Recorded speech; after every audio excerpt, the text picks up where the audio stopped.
Chapter 1476. Yuan Qing knew that even if she only summoned a flaming skylark, he wouldn't be a match for her, judging from the previous battle between her and Yuan Tianqin. But at least, even if he lost, he would lose in a good way.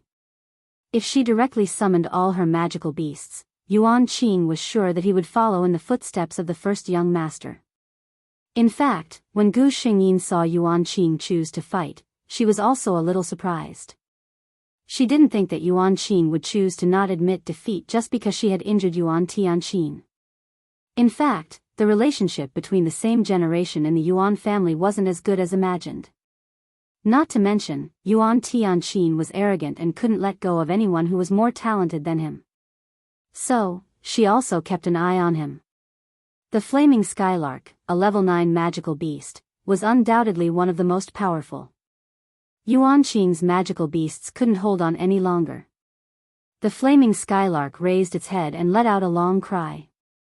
The red flames covering the sky and the earth spread toward Yuan Qing and his magical beasts. This wasn't a killing move. In fact, as long as Yuan Qing opened his mouth, Gu Xingyin could immediately make the flaming skylark stop. But Yuan Qing gritted his teeth and didn't speak. He watched helplessly as the sea of fire was about to touch his body. "How dare you!" An angry roar sounded in everyone's ears like thunder. "The ancestor is here?" Yuan Qing was delighted. "The ancestor will save me, right?" However, no one stopped the spread of the sea of fire. The next moment, a searing pain came from Yuan Qing's body. He forced himself to look in Gu Xingyin's direction. A huge black palm fell from the sky and fell straight toward her head. Yuan Qing was in despair. So this is what the ancestor is thinking? And he himself was the chess piece that had been abandoned. His consciousness was in a mess. On the other hand, Gu Xingyin smiled when he sensed the aura that seemed like it was going to destroy the world. She knew it. So this was what the Yuan family's ancestor was thinking. Was he going to get rid of her, a thorn in his side, at the risk of getting hurt? Unfortunately, before anyone could react, the huge black handprint had already landed on Gu Xingyin's head.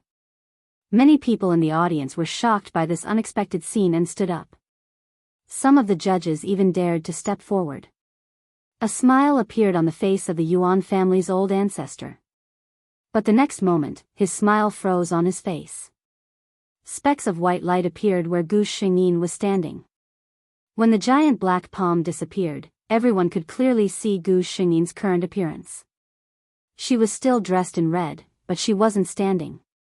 Instead, she was sitting on a silver-white magic beast. It was the moonlight unicorn that had appeared before. At this moment, the moonlight unicorn's body was emitting a misty silver light, as if the moon had fallen on her body. There was a milky white halo that completely surrounded the moonlight unicorn and Gu Xingyin. Specks of light appeared around the man and the beast, and it was so beautiful that it seemed unreal. More importantly, under such an attack, Gu Xingyin was unharmed. How did she do it? At this moment, a judge's eyes suddenly lit up.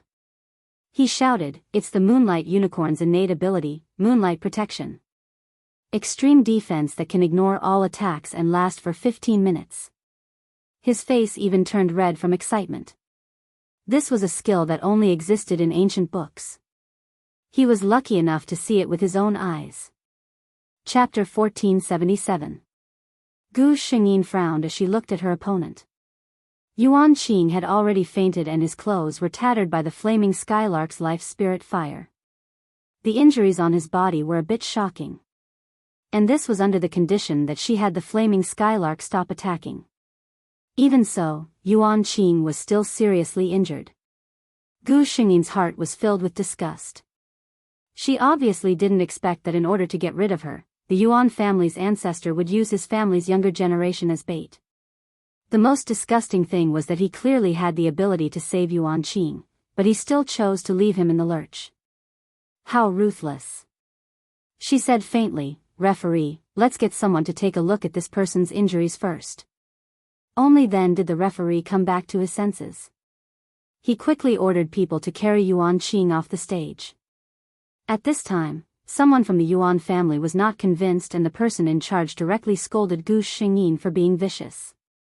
Gu Xingyin's face was cold. "I haven't even said anything yet and you're already slandering me?"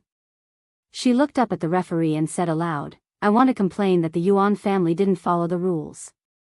She pointed at the place where she had been standing and sneered, "As the ancestor of the Yuan family, a mighty saint-level expert, a renowned figure in the entire continent of magical beasts, you actually shamelessly launched a sneak attack on a junior like me while I was fighting. If this gets out, people will laugh their heads off." Shameless, she really dared to say it. Even the judges were amazed by her boldness. But thinking about it, this was a summoner who had several saint-level magical beasts. She really didn't have anything to be afraid of. The Yuan family's person in charge's face was red. His family's ancestor was being scolded in public. As a member of the Yuan family, he naturally didn't have any face. In fact, how could he not see through his ancestor's thoughts from the scene just now? But what could he say even if he knew? He was a member of the Yuan family, so naturally he had to put the Yuan family first. He could only forcefully refute. That was the ancestor's subconscious reaction when he saw that his family's disciple was in danger. Gu Xingyin sneered, "Please feel your conscience when you speak. That old ancestor of yours tried to kill me the moment he attacked. Did he care about my opponent in the slightest? If he really cared about his family's disciples, that Yuan family member of yours wouldn't have suffered such injuries." After she finished speaking, she cupped her hands at the judges and referees. "We, the people of Nine Hells Purgatory, will not be schemed against for nothing. Please give us a proper explanation." After she finished speaking, she didn't care about the expressions of the people around her and directly sat on the moonlight unicorn. In an instant, she disappeared from the competition grounds. The person in charge of the Zhen family only felt that there were all kinds of eyes staring at him from all directions. He could sense the meaning behind those gazes. None of the people present were fools. Coupled with Gu Xingyin's words, they had a better understanding of the Zhen family's plans. Who would have thought that a dignified saint-level expert would actually use such a sinister method on a junior in his 20s? Yet, he still failed. The Yuan family was truly, the person in charge of the Yuan family felt tormented under such gazes. But he couldn't leave. If he did, it would only prove that the Yuan family was in the wrong. He secretly prayed for the ancestor's arrival. As long as the ancestor appeared, the pressure of a saint-level expert would suppress the crowd. Who would dare say a word? Unfortunately, the Yuan family's ancestor couldn't make it. Chapter 1478. The Yuan family's ancestor wasn't far from the arena to begin with. He was very confident in his sure-kill move, but when he saw that Gu Xingyin was completely unharmed, his heart sank. She didn't show the slightest hint of panic from beginning to end. It didn't seem like a normal reaction at all. The Yuan family's ancestor, who loved conspiracy theories, instantly felt that this might be a trap. He subconsciously wanted to leave. It had to be said that his premonition was very accurate, but his reaction was still a step too slow. For some reason, the area he was in had been completely sealed off. The Yuan family's ancestor's heart trembled. To be able to set up a barrier in this area without him noticing, and to have a close relationship with him recently, he had a rough idea of the person's identity. As expected, Lin Yuan's figure appeared in the air in front of him. "What is the meaning of this, Lin Yuan Lord?" The Yuan family's ancestor was on high alert, but his face was filled with confusion and anger. Lin Yuan Lord sneered, but didn't want to waste words with this old thing. He raised his head, and a long sword that was still burning with crimson flames appeared in his hand. The Yuan family's ancestor's eyes narrowed. Judging from the other party's appearance, he couldn't be kind anymore. However, a faint premonition in his heart told him that he couldn't fight Lin Yuan Lord head-on. He wasn't Lin Yuan Lord's match. The Yuan family's ancestor forced himself to calm down. "Lin Yuan Lord, you forcibly set up a barrier on the Devil Beast continent and attacked without saying a word. Could it be that you're treating the Devil Beast continent as your Nine Hells Purgatory?" Lin Yuan Lord sneered. The long sword in his hand didn't make any fancy movements, and he only lightly slashed in the direction of the Yuan family's ancestor. There wasn't any earth-shattering movement, but the Yuan family's ancestors' hair stood on end. Wherever the longsword's sword light passed, black cracks would appear. A sword cut through space. Not daring to be careless, the Yuan family's ancestor hurriedly retreated, barely dodging the sword. However, the other sword had already caught up to him. Abyssal Lord looked relaxed the entire time. If it weren't for the fact that wherever his sword passed, the space would collapse, others would have thought that he was just practicing his sword dance leisurely. In comparison, the Yuan family's old ancestor wasn't as relaxed. He only felt that every time the Abyssal Lord's sword was about to touch his skin, and every time he dodged, he could feel the heat that seemed to be burning his soul. In the past, he only knew that Abyssal Lord was very strong. But only after truly exchanging blows did he realize just how strong Abyssal Lord was. No wonder the people of the Nine Hells Purgatory had such an expression. Old bastard from the Yuan clan. Lin Yuan finally spoke. However, the words he spoke caused the Yuan ancestor to burn with rage. He had been known as a genius on the magical beast continent since he was young. Later on, his path had been smooth sailing until he became a saint-level expert who stood at the peak of the entire continent.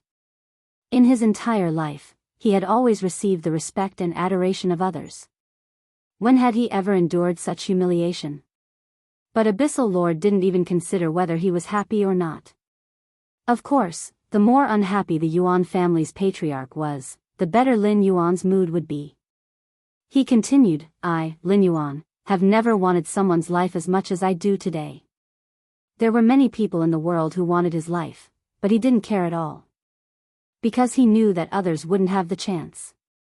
However, anyone who had any ideas about Tian deserved to die.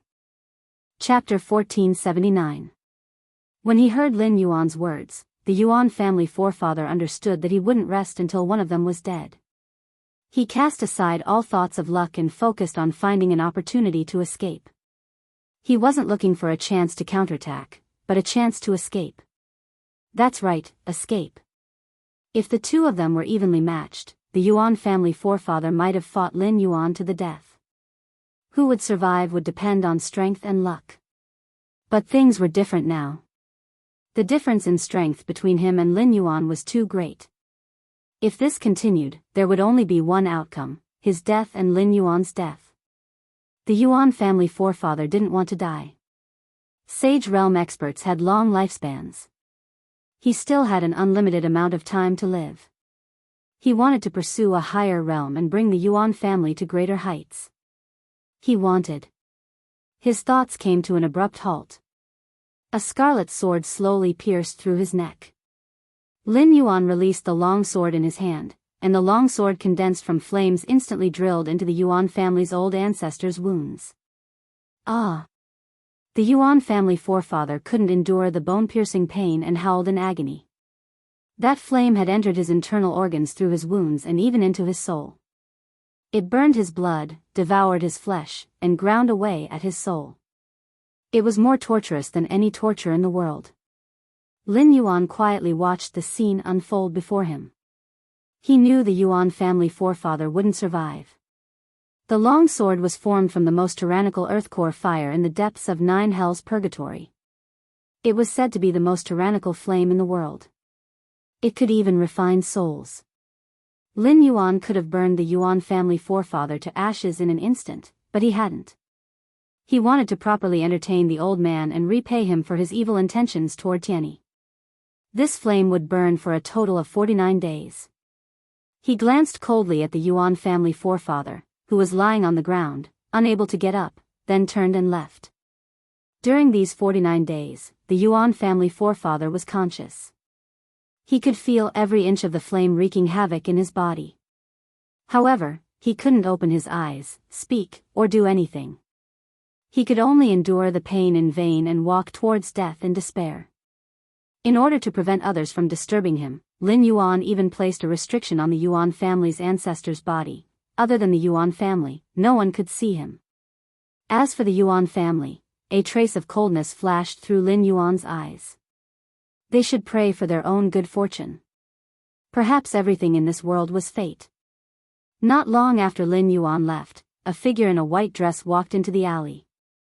It was Yuan Qin. She had been having a hard time recently. In the past 10 years, she had always been with Yuan Tianqin. Yuan Tianqin trusted and doted on her, so she lived a good life. Even if she couldn't cultivate, the geniuses of the Yuan family would still treat her with respect. With Yuan Tianqin's character, it was easy for him to offend people. It was just that with his strength before, the others dared to be angry in their hearts but did not dare to say anything. But things were different now. The news of Yuan Tianqin becoming a cripple wasn't kept a secret. Everyone knew about it. The disciples of the Yuan family who had been bullied by Yuan Tianqin wouldn't bother with an unconscious cripple.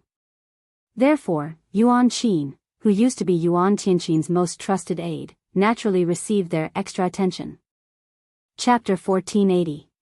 So these days, Yuan Qin always encountered all kinds of accidents in all kinds of situations. She was very angry. But what was the point? Her biggest backer had been crippled. She herself was just an ordinary person who couldn't cultivate. And those people from the Yuan family who made things difficult for her were all at least intermediate summoners. Today, she finally managed to avoid those people and came out to take a breather. But as soon as she came out, she saw the person lying in the alley. The old man's clothes looked very familiar. Yuan Qin's heart skipped a beat. She couldn't help but walk closer to take a look. Then, she gasped, the person lying on the ground was actually the Yuan family's ancestor. Yuan Qin was very scared. She didn't know why the ancestor fainted here. Did something go wrong with his cultivation? Or was he plotted against? In comparison, the latter was more likely. But how terrifying was it to be able to turn a dignified saint expert into an existence like this? The Yuan family's ancestor was the pillar of the Yuan family. If he died, the Yuan family's thousands of years of foundation and countless resources would definitely be lost. Yuan Qin reached out her hand and carefully touched the ancestor's nose. Fortunately, there was still air. She sighed in relief. But before she could relax, something unexpected happened. A wisp of scarlet flames suddenly surged out of the ancestor's nose and pounced on Yuan Qin's body. Yuan Qin subconsciously pulled her hand back, but it was useless. The flames had already touched her body. An intense pain came from Yuan Qin's fingertips, and then the little flames suddenly exploded. Before Yuan Qin could react, it spread to her whole body. The ancestor's body could last for 49 days, but Yuan Qin was just an ordinary person. What would happen when an ordinary person's body encountered the world's most tyrannical flames? Yuan Qin still remembered her unwillingness at the last second before the flames devoured her consciousness. She still hadn't become a real person.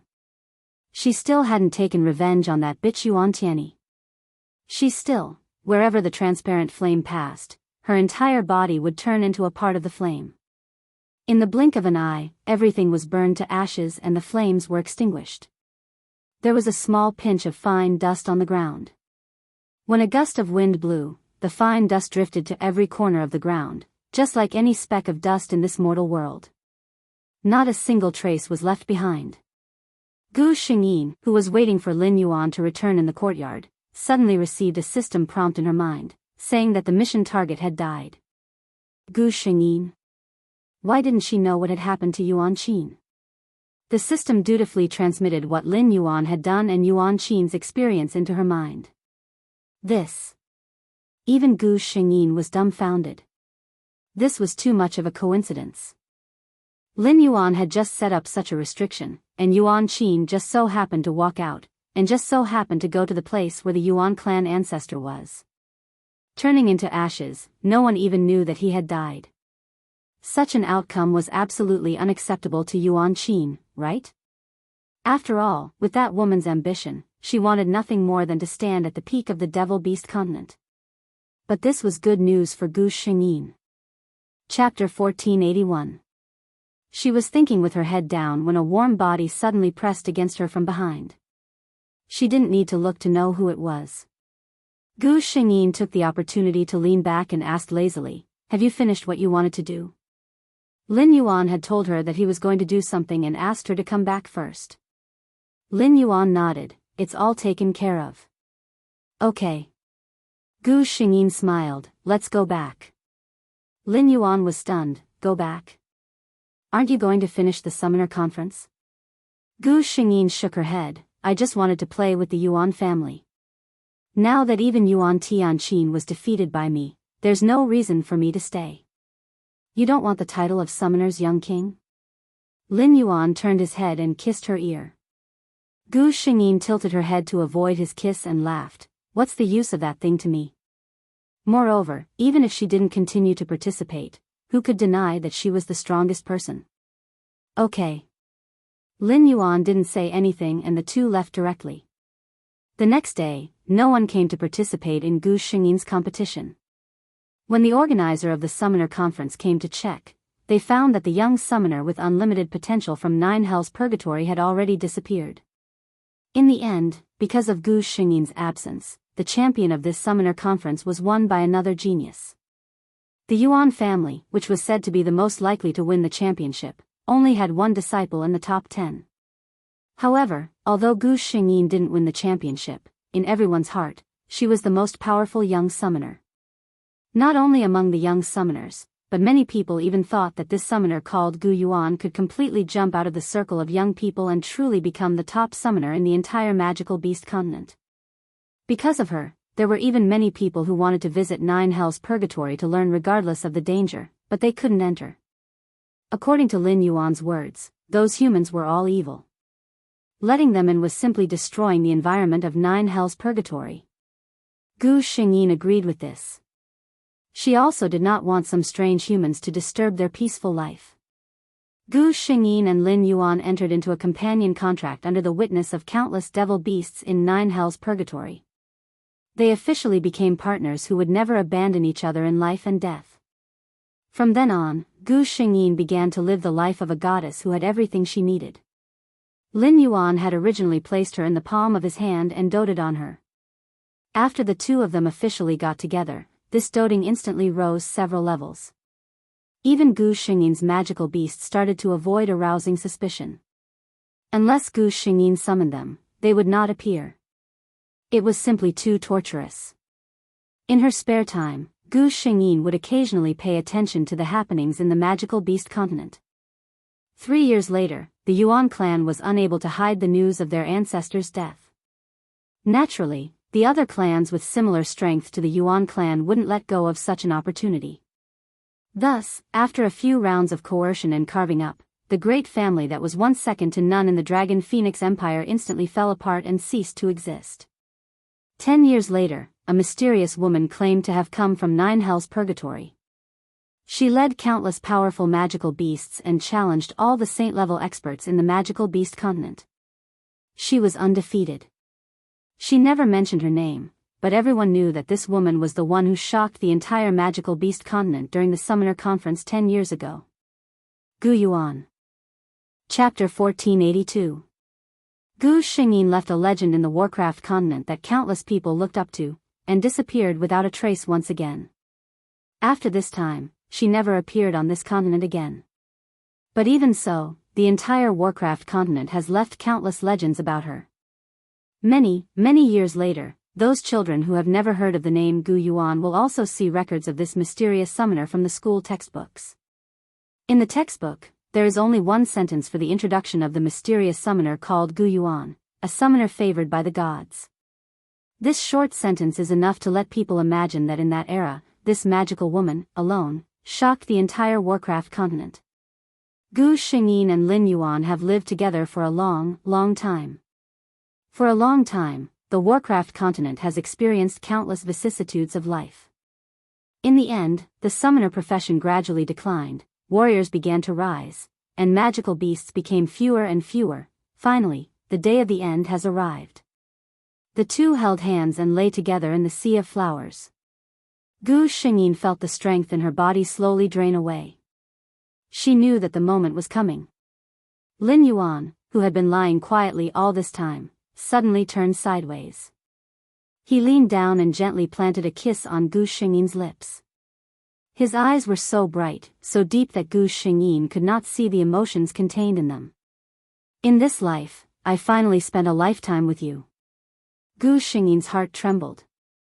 She wanted to open her eyes wide and take a good look at Lin Yuan's expression at this time, but a heavier darkness came, and she could only unwillingly close her eyes. When she opened her eyes again, Gu Xingyin's eyes were full of excitement. System, did he think of me? Gu Xingyin was not sure if she was hallucinating at that time.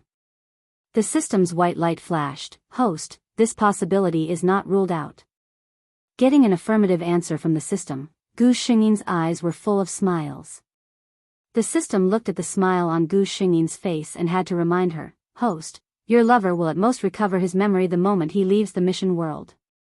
In the next life, he may not know you. The system felt that it was better to make it clear to the host, so that the host would not be disappointed. Who knew that Gu Xingyin was not as disappointed as it imagined when she heard this? She nodded as usual, I know. She gently stretched out her hand, and a small kingfisher quickly formed in her hand, and energetically spread its small wings and flew up in this space. Gu Xingyin looked at the emerald bird, her eyes full of joy. The skills from the previous mission world had given her a deeper understanding of creation. But there was still a little bit. Her soul was not complete. This little thing could only live half the lifespan of her normal companions. But Gu Xingyin was very happy. At most, there were 2 more worlds, and she would be able to create a real living thing. She looked at the kingfisher flying happily in the space and silently said in her heart, Little guy, next time, I will give you a complete life. When that time came, she would be 1 step closer to leaving this space. System, go to the next world. She said. The system replied, Yes, host. Start transmission, 3, 2, 1. Chapter 1483. Gu Xingyin opened her eyes and found herself she was actually in the water. Luckily, her many missions had forged her perfect endurance. She immediately looked around and asked the system to transmit her memories and plot. When she raised her head, she saw herself in the mercury mirror. At first glance, she heaved a sigh of relief. Luckily, she was human. At second glance, what the hell was that tail below? However, she was not too shocked. After all, she had acted as a mermaid before. The system transmitted the plot and memories over in a timely manner. Galaxy Calendar, 1433. This world was a highly technologically advanced plane. Human genes had been optimized to an extremely terrifying level. The strongest among humans could fight against a fully equipped mech with their physical body. They could even ignore the influence of gravity and walk in the sky with their own body. Of course, not many people would do that. After all, there were hover cars, flying machines and other more convenient and fast means of transportation. The Kaso Empire, where Gu Xingyin's body was located, had already conquered 5 nearby star regions and had become the strongest king in this universe. However, there were pros and cons. When genetic optimization was first introduced, no one could resist the temptation. Their abilities became stronger, their lifespans became longer, and even their appearances became more beautiful. At that time, the ruler also strongly advocated the people of the empire to undergo genetic optimization. They believed that this was a blessing from the heavens to mankind. When the people of the Kaso Empire become stronger, they would become even more invincible in their expansion. At the beginning, everyone had tasted the benefits of genetic optimization and believed that it was a good way to lead mankind to become stronger. However, after 300 years, the drawbacks of genetic optimization began to show. Those couples who had undergone genetic optimization, no matter if it was natural conception, test tube baby, or in vitro cultivation, all the children she gave birth to were male. The empire no longer had any females born. This was a devastating blow to an empire that was developing rapidly. Without females, there was no way to reproduce. If this continued, no matter how powerful Kaso Empire was, it would not be able to avoid the end of its existence. All the biologists, geneticists, and geneticists in the Kaso Empire, as long as they were related to research, they all began to research this topic that could affect the future of the empire. Soon, the results came out. It turned out that after the genetic evolution, the first 2 generations of humans did not show any changes. Later on, when the optimized humans went through marriage and gave birth to children, a mysterious recessive gene mutated. The X chromosome had undergone an extremely bizarre mutation. In the entire Queso Empire, no more females would be born. When this news came out, no one could sit still. Even the emperor issued several orders in succession to put aside all research and focus on solving this problem. However, no matter how hard the scholars tried, the X chromosome eventually lost its effect on humans who had undergone genetic optimization.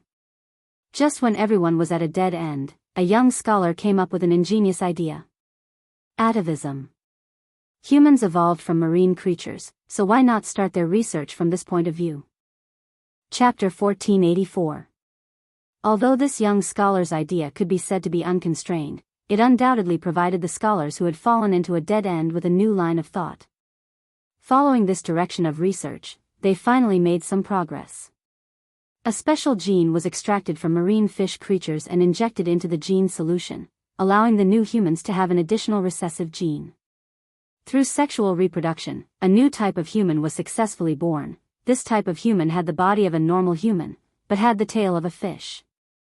Because this form was exactly the same as the mermaids in the human imagination of the ancient blue planet, this type of creature was called mermaids. All mermaids had a female form, and the best news was that they could mate with genetically evolved humans and reproduce. This news sent the entire Queso Empire into a frenzy. But then came the problem. Compared to the population of the empire, the number of mermaids was quite small. And most importantly, mermaids' bodies were very delicate and weak. If they stumbled a little, it was likely that their bodies would be bruised. For this reason, the empire had to issue a decree specifically targeting mermaids. In any family, if a mermaid was born, they could be sent to a special mermaid school, and the empire would pay for free education.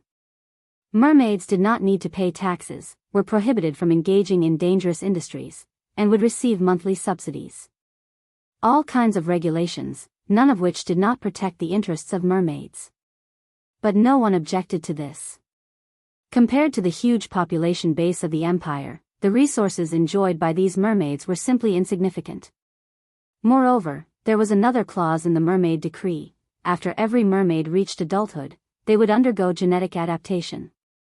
The empire would select the most suitable partner for each mermaid from the gene bank. This was almost like contracting the entire life of the merfolk. The empire was also helpless. Even if the problem of reproduction was solved, the number of mermaids was too small. Every mermaid was the most precious treasure of the empire. What they could do was to give the mermaids as much freedom as possible and protect their safety to the greatest extent.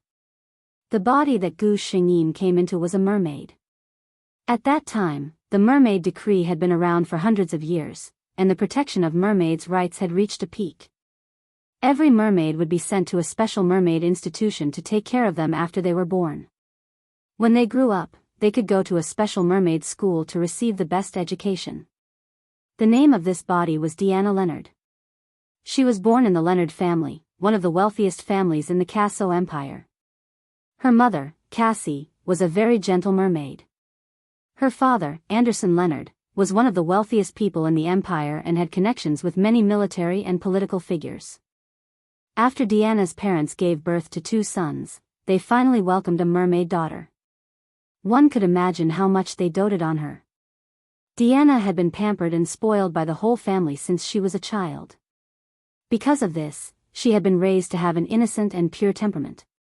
She did not understand the sinister nature of the human heart. She thought that everyone in the world was like her family, kind and wonderful. Her parents used treasures and love to build an ivory tower for her, but they didn't expect that because of this, their little mermaid daughter, who was pampered like a treasure, would lose her life. Chapter 1485. Diana was intelligent by nature and learned everything quickly. She had been educated in a special mermaid school since she was a child. Her classmates, like her, were all mermaids, and almost from childhood to adulthood, those classmates would not change. Diana, even in a school full of mermaids, was the most dazzling. She had long blonde hair, which would emit a more dazzling light than gold under the sun. Her eyes were the color of the sea. When she looked at you with watery eyes, you could drown in them at any time. She had milk-white skin. Even if you used the most picky lens to take a picture, you could not find a trace of flaw, just like a piece of flawless white porcelain. From childhood to adulthood, whether it was classical literature, music, or painting, she was always the best in the school. The teachers of the mermaid school would raise a proud smile on their faces when they mentioned Diana. Our Diana is simply a natural aristocrat. Diana, who was like this, naturally had many people around her who liked her. But where there was sunshine, there would always be shadows. Similarly, there were also people who did not like her secretly. Humans always liked to compare, and mermaids were the same. And Diana, in the eyes of all the mermaids, was naturally the child of another family. Audrey was a mermaid with flaxen seaweed-like long curly hair. She was very beautiful, and she was very good at her studies. She was also very popular in school. All of the above were things to be proud of. However, all of these things that Audrey was proud of were inferior to Diana. She was not as beautiful as Diana, her skills were not as good as Diana's, and she did not even have as many friends as Diana. How could Audrey be reconciled to this? Mermaids were arrogant and willful, so they would directly show their unhappiness and dislike. Audrey did not like Diana. This was something that the whole mermaid school knew.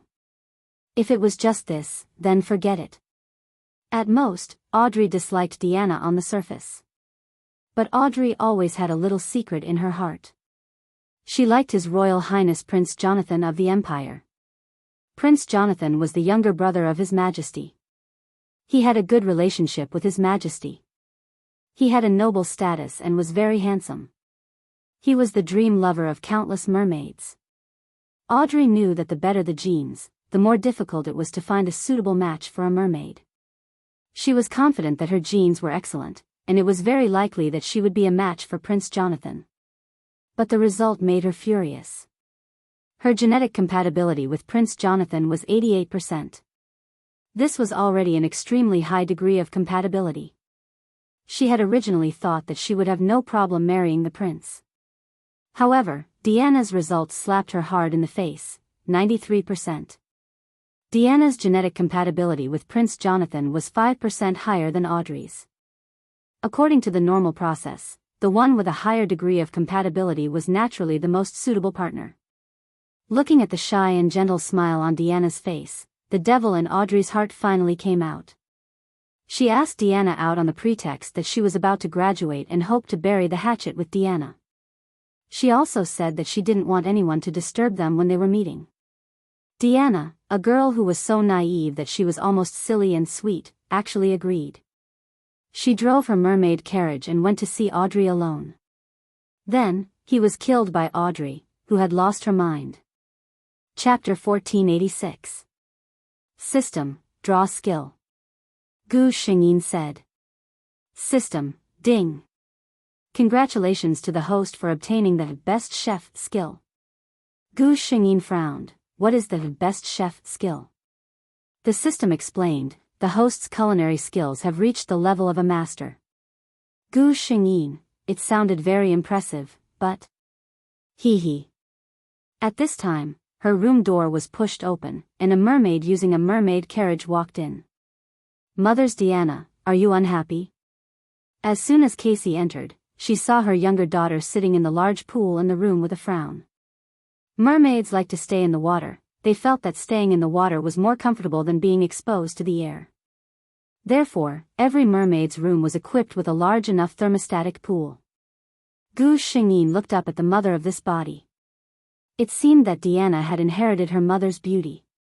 Casey also had a head of dazzling golden hair, and eyes as blue as the sea. It was just that compared to Diana's unbelievably delicate face, Casey's features were softer, and her temperament was more gentle. Looking at the pair of gentle blue eyes looking at her worriedly, Gu Xingyin couldn't help but smile. She casually found an excuse. It's okay, mother, I just remembered that I have to go to school soon, so I don't want to leave home. Every month, the mermaid school would give these underage mermaids a week-long holiday. Those mermaids who lived far away could also return home to reunite with their families. As for Diana, whose family was in the imperial capital, naturally, there would be people from her family coming to pick her up during the holidays. Hearing her daughter's somewhat willful words, Casey smiled. She looked at her daughter dotingly and said, "Jason will come back later, let him send you off." Jason was Casey and Anderson's second son, and also Diana's second brother, and now he was working in the military. Gu Xingyin's eyes lit up. Second brother is coming back. He finally has a holiday. The Imperial Military Department was the place with the strictest discipline in the entire empire. Diana's second brother, Jason, had always been very busy. He rarely came back to reunite with his family during non-holidays. Cassie was also very happy. "Yes, Jason said that he has a 2-day break and will come back to have lunch with us today." "Great." Jason Leonard was a handsome man with a valiant bearing. She had also inherited her mother's beauty, but his handsome face was always stern and unsmiling. He looked very serious and unapproachable. Every time Casey saw her second son like this, she was very worried. Jason's unapproachable look would frighten those delicate mermaids. At that time, what would Jason do with his mate? Jason did not care at all. In fact, he had always had an idol in his heart. Ever since he was a teenager, he had been subconsciously imitating the words and actions of his idol. It was also because of his idol that he was able to enter the Empire's top military academy. Who is Jason's idol? The entire Leonard family knew that it was the new commander of the military who was known as the #1 male god of the Casso Empire, Cargel Raymond. Whenever he talked about the deeds of this Commander Raymond, he would excitedly talk to anyone on the streets of the imperial capital for half a day. This young commander was the idol of almost all the young people in the empire. Chapter 1487. Diana. The handsome man with an indifferent face smiled when he saw Gu Xingyin coming out in the mermaid scooter. He quickly stepped forward and gave Gu Xingyin a hug. Towards this little sister, the Leonard family's attitude was surprisingly consistent: spoil, spoil, spoil. Such a delicate and beautiful little mermaid should be placed in the palm of the hand and spoiled as she grew up. Diana's eldest brother, Burton, inherited his father's career and developed in the business world. He could only regretfully say today that he had a very important meeting to attend and could not have lunch with the lovely Diana and send her to school. Gu Xingyin finished lunch with her family, packed up some things, and went out in her mermaid scooter under Cassie's reluctant gaze. Watching Cassie send her all the way out of the Leonard family's mansion, Gu Xingyin was a little helpless. She turned around and gently kissed Cassie's face. "Go back, Mom, don't worry, I will be back next month." She got into the hover car, and Jason was already waiting for her in the driver's seat. "Do you want to go shopping today?" Jason asked. Occasionally, when she went to school, Diana would first go to the shopping mall in the central area to buy some small things she liked. Gu Xingyin shook her head. "I don't want to buy anything today." Well, Jason could only hide the regret in his heart. Would he say that he actually really liked to go shopping with Diana? Looking at the lovely Diana staring at those things with sparkling eyes, he wished he could spend all his crystal cards in one go. When they arrived at school, Jason kissed Gu Xingyin's forehead with great reluctance. "Diana, brother can only send you here." The mermaid school, except for every semester or during a long holiday, was absolutely not allowed to enter other people. Because the mermaid's body was too fragile, and most of the mermaids' minds were very simple.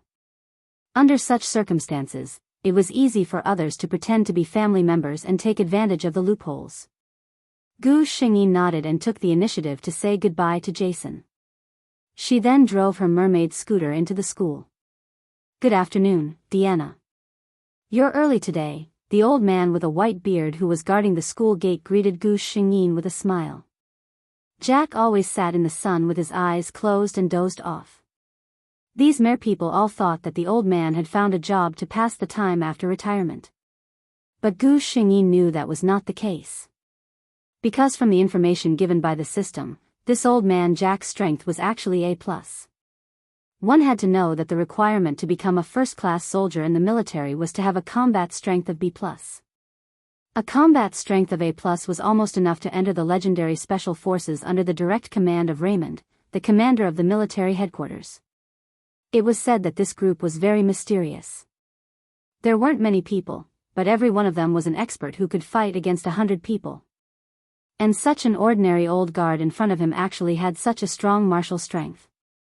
Gu Xingyin thought to herself, it seems that no one in this mermaid school can be underestimated.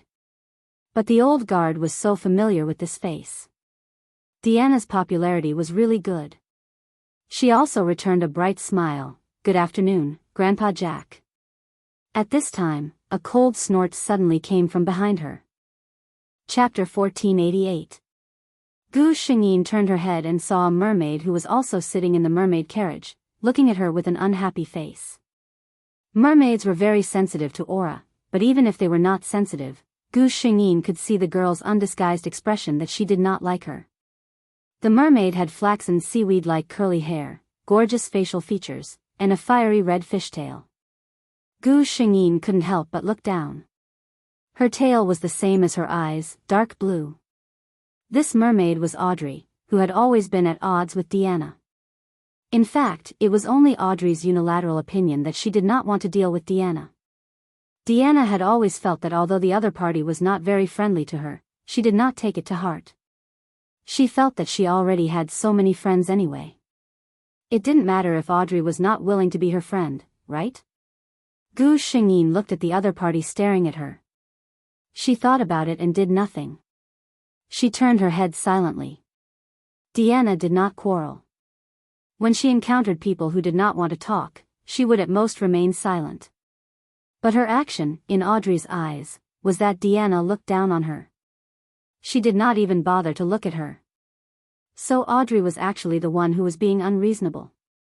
If Gu Xingyin did not turn around just now, but greeted her with a smile, Audrey's reaction would definitely be to turn her head and snort coldly, pretending not to hear. So she would do this herself, but she could not stand others treating her with the same attitude. The old guard, Jack, leaned lazily on his recliner and looked at the two young girls. He did not say that he completely liked Hu, but as an old man, he still preferred those well-behaved and polite young people. Therefore, between Diana and Audrey, Uncle Jack naturally favored Diana. So he said, Diana, didn't you just say that you were a little tired and wanted to go back and rest? The sun is so bright now. You'd better hurry up. Gu Xingyin instantly understood the old man's kindness. She smiled at Grandpa Jack. Then I'll take my leave first, Grandpa Jack. After that, she didn't look at Audrey behind her and drove her mermaid carriage away. Audrey had nowhere to vent her anger. She could only glare hatefully at Jack, who had closed his eyes and was pretending to sleep again. She then left angrily. Until the two figures disappeared, Jack sighed slowly, young people, don't be too impulsive. Gu Xingyin went to her room. The conditions of the mermaid school were the best in the entire Queso Empire. Every mermaid had their own separate apartment, which was equipped with an all-around robot that was responsible for all the daily matters of each mermaid's life. Welcome back, dear Diana. The robot was a very cute child, and the image was very realistic. If she didn't know beforehand, Gu Xingyin would even think that it was a real person. The appearance of the robot could be chosen by the director himself. Diana chose the appearance of a very delicate and cute little girl for her robot, Anna. Thank you, Anna. Gu Xingyin said hello to her seriously. This was also Diana's habit. The girl would treat everything around her with a very friendly and positive attitude, whether they had life or not. Chapter 1489. Gu Xingyin sat in her room, watching the robot Diana diligently tidying up her luggage. Then she brought over a plate of food. This is your afternoon tea, my dear Diana. It was fruits and a special nutrient solution. Gu Xingyin took it with a smile and was about to eat it when he heard his communicator ring. She reached out and opened it, and a bright smiling face appeared in midair. Diana, are you at school? My mother made delicious snacks for me. I brought them over for you now. Gu Xingyin couldn't help but laugh. Okay. The person who spoke was Diana's very good friend, Sophia, a mermaid who also lived in the imperial capital. Soon, there was a knock on her door, and Sophia drove her mermaid scooter in. Seeing the tray in front of Gu Xingyin, she couldn't help but complain, "Our Diana is such an obedient child.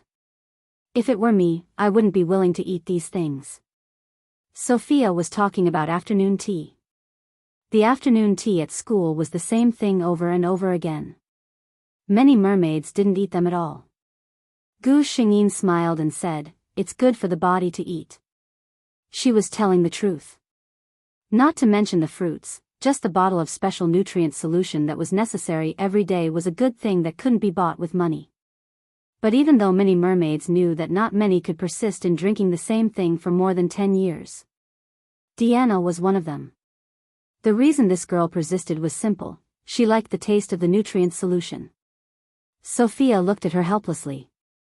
"Okay, I don't want to talk about this with a good girl like you. Come and see what I brought for you." She looked a little excited, and took out a very delicately packaged box from the bag behind her. Looking at her expectant expression, Gu Xingyin didn't hesitate. She took it and opened it with her own hands. It was a very ordinary-looking cake. Sophia said proudly, "This is a cake that my mother made herself. Try it, it's delicious." Gu Xingyin gently scooped a spoonful and put it into her mouth. Faced with Sophia's sparkling eyes, she smiled and said, "It tastes good." In fact, the taste could only be considered average. However, according to Gu Xingyin's understanding, in today's world, due to the advancement of technology to a certain extent, robots could almost take care of everything in every household. Of course, that included cooking. There was no doubt that the food made by the robots was delicious. However, the robot's program design was very exquisite. The amount of ingredients used was accurate to the milligram. The food they made simply looked, smelled, and tasted good. However, after eating too much, one would find that it always tasted the same. Therefore, most people who got tired of eating food made by robots would try to act on their own. However, the casual people, whose genes had been optimized to an extremely high level, did not have the ability to cook. It was as if they were not naturally good at this. Most of the things made by the casual people were difficult to even make. Therefore, under such circumstances, Sophia's mother, who could barely make a cake that looked, smelled, and tasted good, was indeed very impressive. Gu Xingyin sighed to the system, "Now that I think about it, my skills in this world are actually pretty good." The system replied, "That seems to be the case, host." Chapter 1490. Sophia was a very energetic little girl. She was 2 months older than Diana and had an extroverted personality. She also had no sisters in her family. Naturally, she had always treated this obedient and beautiful little mermaid as her own sister. She quietly said to Gu Xingyin, "Diana, I'm going to the genetic matching center next week for genetic matching." Her face was a little red when she said this, but her eyes shone with anticipation mixed with nervousness. All the mermaids knew that they would become partners with a powerful man from the empire in the future. They were not resistant to this and even longed to be with the strong, so they were also looking forward to their future partners. When Sophia said this, Gu Xingyin remembered that she was not far away from 18 years old. Sophia was obviously very excited. She pulled Gu Xingyin and chattered endlessly. All of them were about the handsome and strong golden bachelors in the empire. But what made Sophia the happiest was not these, but she would soon have her own legs. When a mermaid reached adulthood, she would be able to freely control the transformation of her body's tail and legs. But many mermaids preferred to maintain the shape of a fish tail rather than walking on 2 legs. Take Diana's mother, Cassie, for example. Cassie would use the mermaid carriage whenever Diana saw her. But for those underage mermaids, having a pair of legs was a very novel experience. They almost could not wait to try the feeling of standing on 2 legs. Gu Xingyin was also very much looking forward to it. To be honest, although this fish tail was very beautiful and there were no inconveniences in the mermaid carriage, she still preferred to walk on 2 legs. Fortunately, there were only 2 months left. There were only 2 months left before Diana's genetic matching. Finally, Sophia said the reason for her visit: "Next week, we just happen to have a day off. Diana, can you come with me?" Sophia's parents and brothers would definitely follow her to the genetic matching, but after all, they were not of the same age. She really hoped that Diana could accompany her. Gu Xingyin felt that this was nothing and nodded in agreement. From the next day onwards, they went through various classes as usual. Today's lesson was music. The courses that merfolk studied were generally based on elegance and art. Because the empire clearly ordered that mermaids were not allowed to engage in any work related to physical strength. This was also for the sake of their bodies. After all, compared to male humans, their bodies were too weak. If they were not careful, they might get injured. Therefore, in addition to staying at home, the merfolk who came out to work were generally teachers and musicians, which were more elegant professions. Diana was very talented in these arts, and she was always the best in her music classes. However, Audrey seemed to be in a good mood today.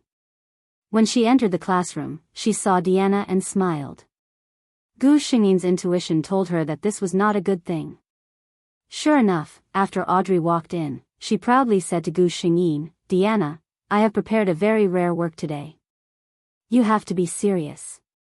Don't lose." Chapter 1491. Gu Xingyin glanced at her and smiled. "I'm looking forward to Audrey's work." She smiled without any haze, as if she was really congratulating her. Audrey didn't think so. In her mind, Diana must be very uneasy at the moment, but in order to maintain her appearance as a good girl, she had to force a smile and pretend to congratulate her. If Gu Xingyin knew what she was thinking, she would say, "Girl, you have too many tricks up your sleeve." Audrey's face was smug. "You can feel uneasy. Later, I will give everyone a big surprise." She was full of expectations for what was to come. She imagined that she would be praised and watched by everyone later.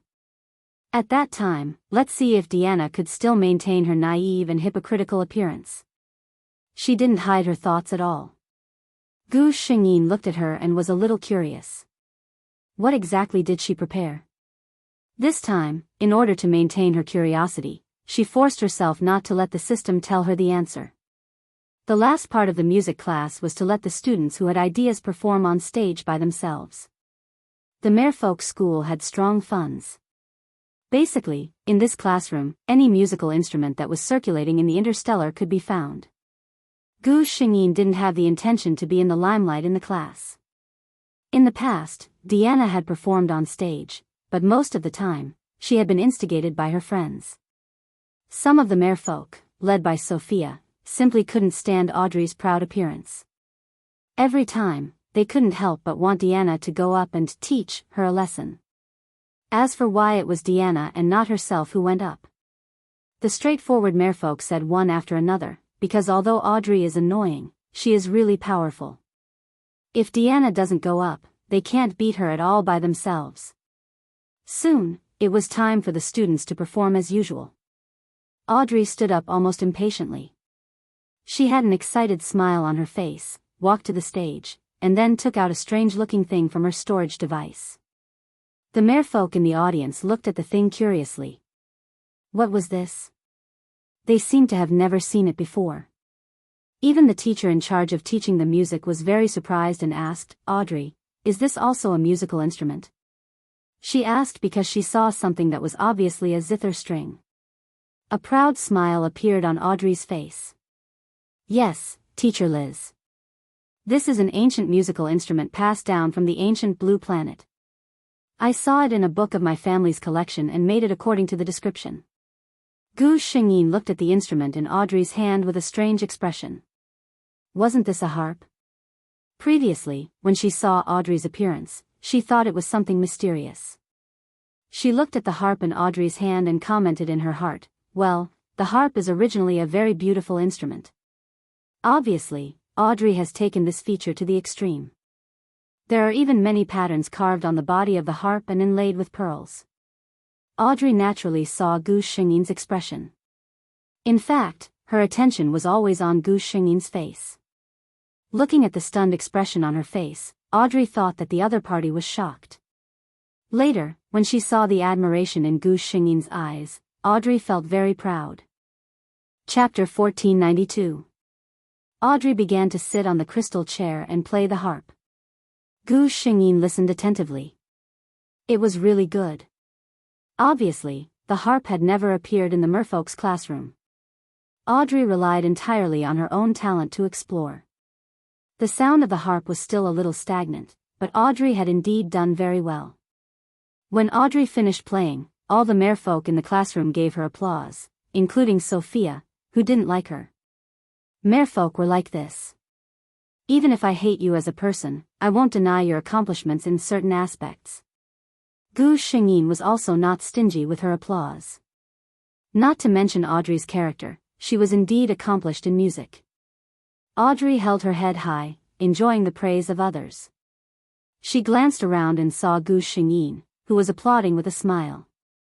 Her smile suddenly disappeared. According to the rules, when the performance was over, the students had to walk off the stage. But Audrey didn't.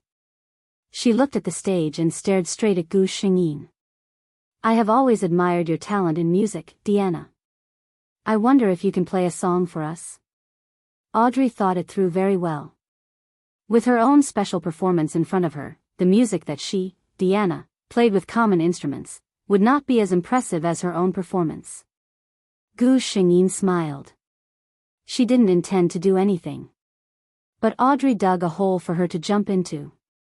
If she didn't do as she wished, wouldn't she be letting her down? Sophia's face turned ugly at this time.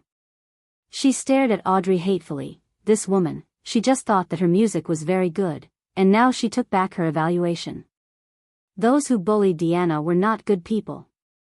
Under the watchful eyes of the crowd, it was obviously impossible not to go up.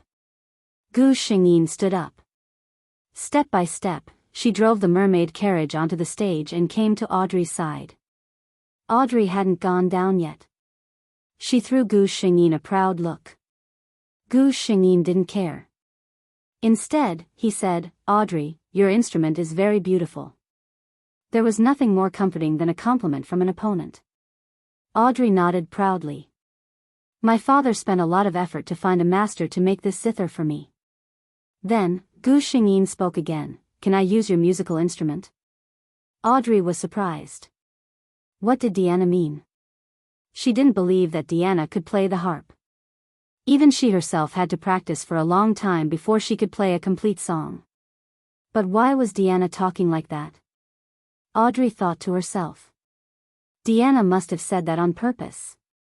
If he said that the harp was not on loan, she might just say that she did not have a musical instrument and not perform.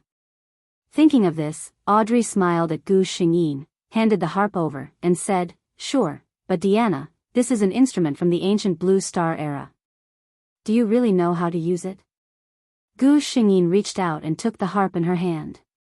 Her slender fingers gently plucked the strings, and a string of smooth notes flowed from her fingertips. She looked at Audrey with a sweet smile and didn't speak. Seeing her smile, Audrey suddenly had a bad feeling. Chapter 1493. Then she stood aside and watched as Gu Xingyin sat down and gently plucked the strings with her fingers. Gu Xingyin actually doesn't know how to play the harp. But what does that matter? The system knows how to play. Gu Xingyin means that she is almost an all-rounder, and she has the system behind her. If she doesn't know how to play, the system will do it.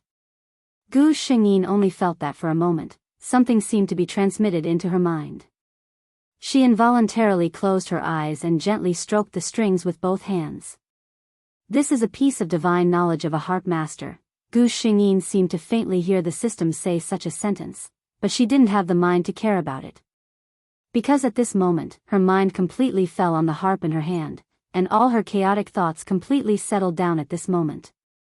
As if falling into a wonderful state, everything was still and peaceful, and the only thing that was still moving was Gu Xingyin's hands that were still on the harp. The melodious music flowed slowly in this classroom, and many people closed their eyes in enjoyment. The song was over. Gu Xingyin finally got out of that mysterious state. She put down the harp in her hand and handed it to Audrey, who was still in a daze. Thank you, Audrey, your harp is very beautiful. Her voice broke the silence in the classroom, and Sophia was the first to recover. She directly said to Gu Xingyin, "Diana, you are really amazing." She stretched out her hands and clapped hard. Influenced by her, the rest of the people also applauded. Originally, they already felt that Audrey's performance was very novel, because it was an instrument they had never seen before. Even if Audrey's performance was not perfect, they felt that she was very good. But no one thought that Diana could play this instrument called the harp so well. The teacher in charge of teaching music to the merfolk directly said to Gu Xingyin, "Diana, maybe you can try to be a musician." The performance just now was simply too beautiful. The teacher even felt that even though she had lived for so many years, her musical attainments were not even comparable to her own students. The moment Audrey heard the applause, her face turned ashen. She had never thought that Diana could play the harp so well, which she had spent so much effort to learn. Was there really such a thing as talent in this world? No, Audrey didn't believe it at all. No matter how talented Diana was, it was impossible for her to play a musical instrument that she had never played before. She must have seen the harp before, but never told anyone about it. If Audrey had known that Diana knew how to play the harp, she would never have shown her talent in the harp. She had originally thought that with this extraordinary appearance, she would be able to successfully leave a classic performance in the hearts of the students. But now, her vision had completely deviated. This lesson had indeed left behind a classic. However, the creator of this classic was not her, Audrey. Just thinking about it made him feel indignant. Instead, Diana took advantage of the situation and showed a big smile to Audrey when she returned the harp. Audrey was very irritated when she saw Diana's smiling face. She angrily snatched the instrument from Gu Xingyin's hand. She returned to her seat with a cold expression. Chapter 1494.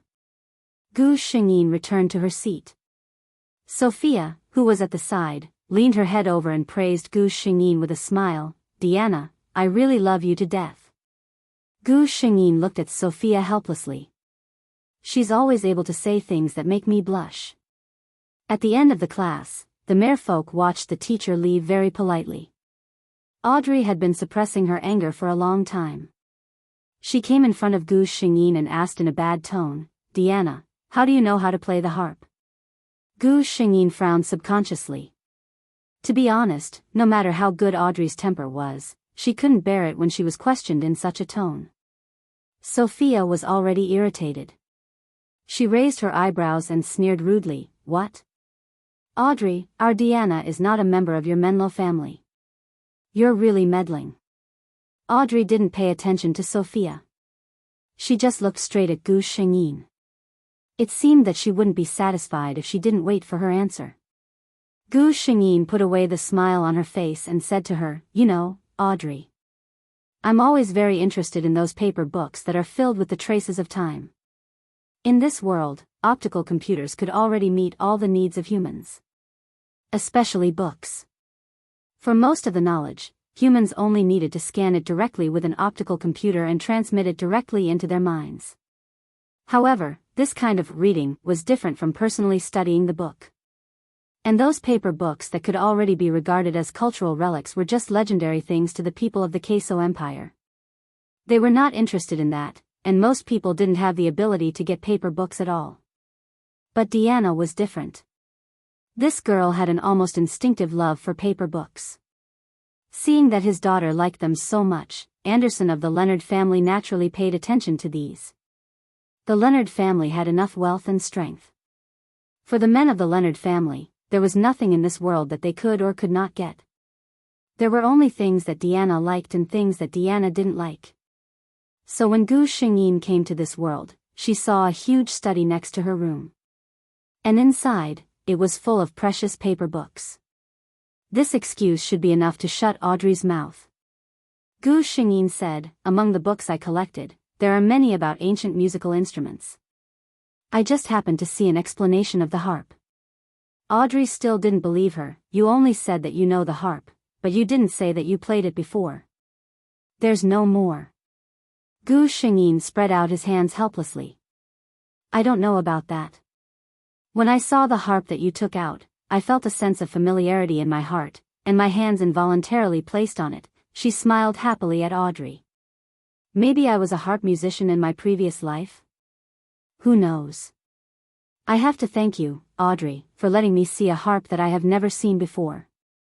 Audrey's face was ashen. At the side, Sophia's expression had already changed from anger to a snicker. Looking at Audrey's back as she angrily left, Sophia let go of her hand and grabbed Gu Xingyin's hand, smiling at her. My dear Deanna. How come I never realized that your little mouth could be so infuriating? Chapter 1495. Audrey had come to question and find fault with Deanna, but it was as if Deanna did not understand what she meant and answered her question very honestly and seriously. But, thinking of Audrey's expression, Sophia laughed out loud.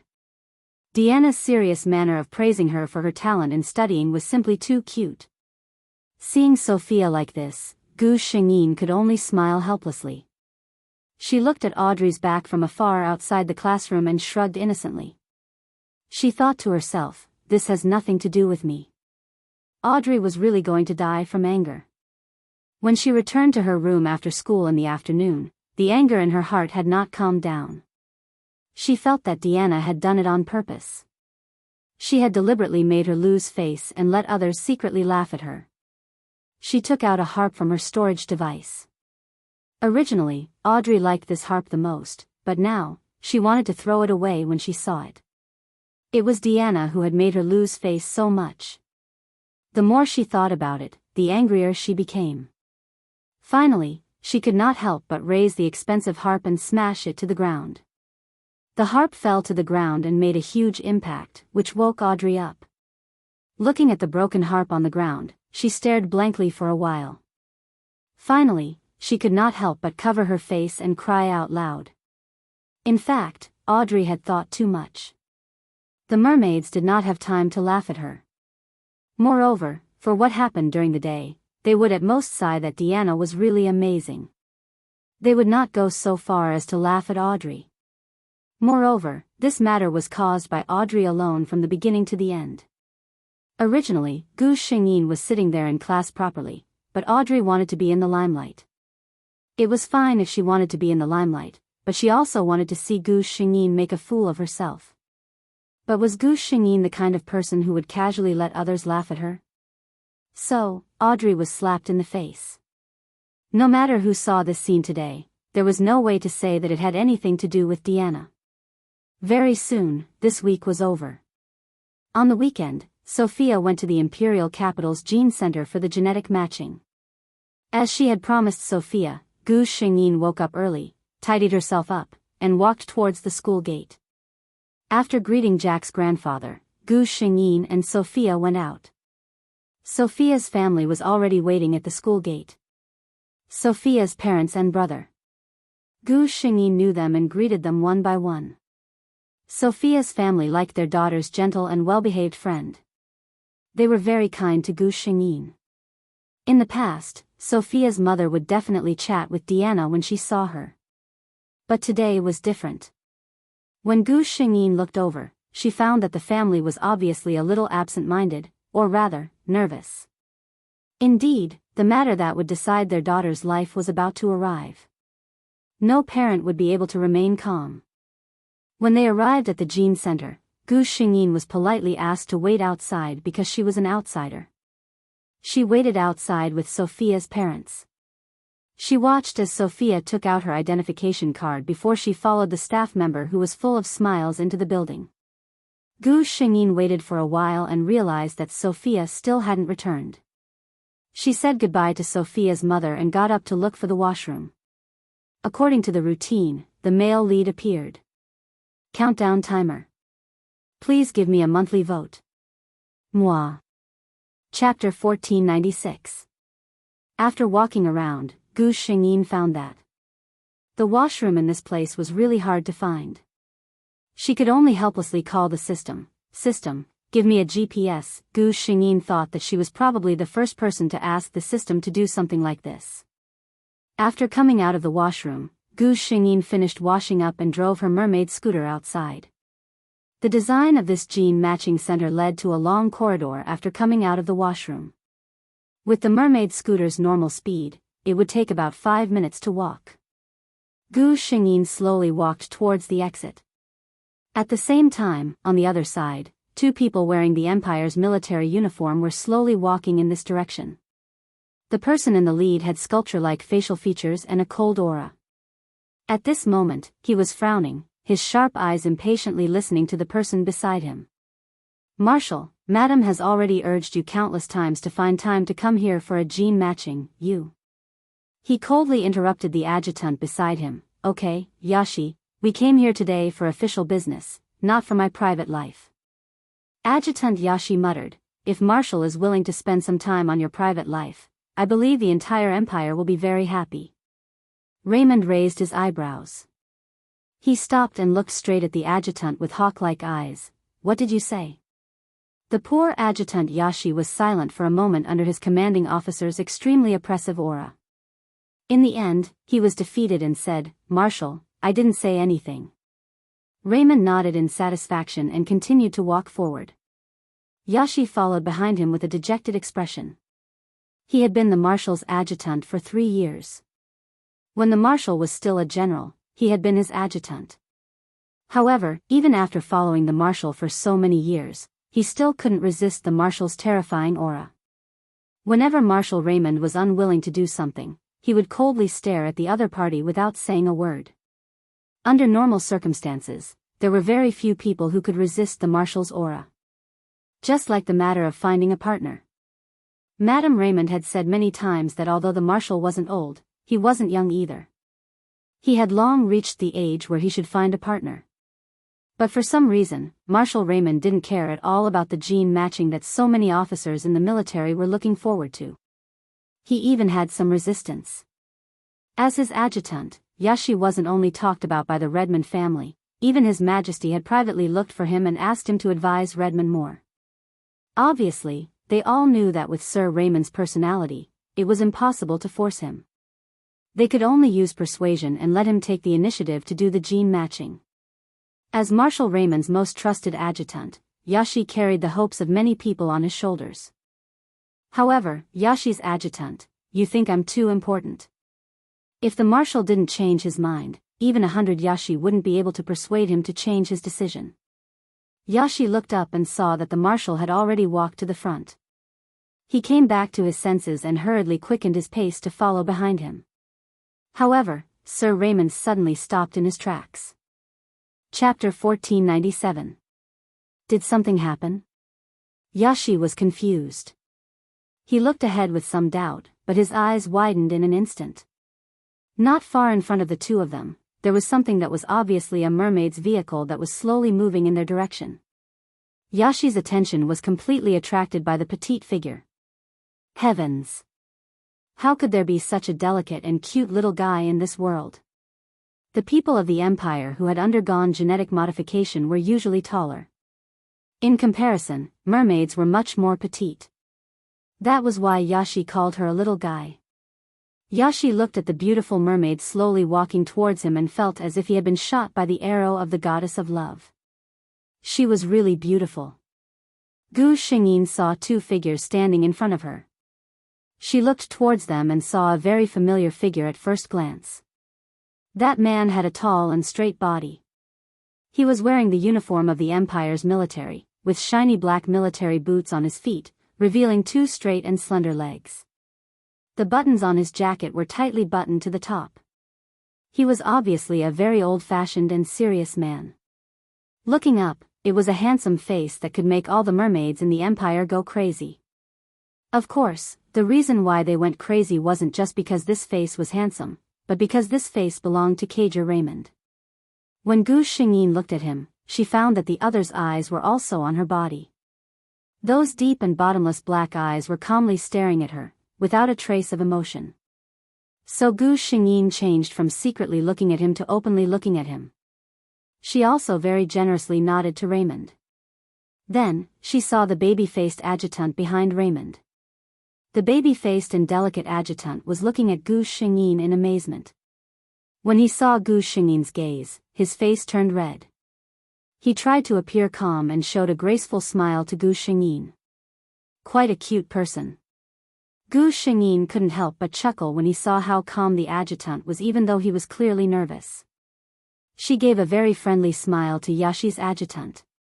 Yashi expressed that his heartbeat didn't belong to him anymore.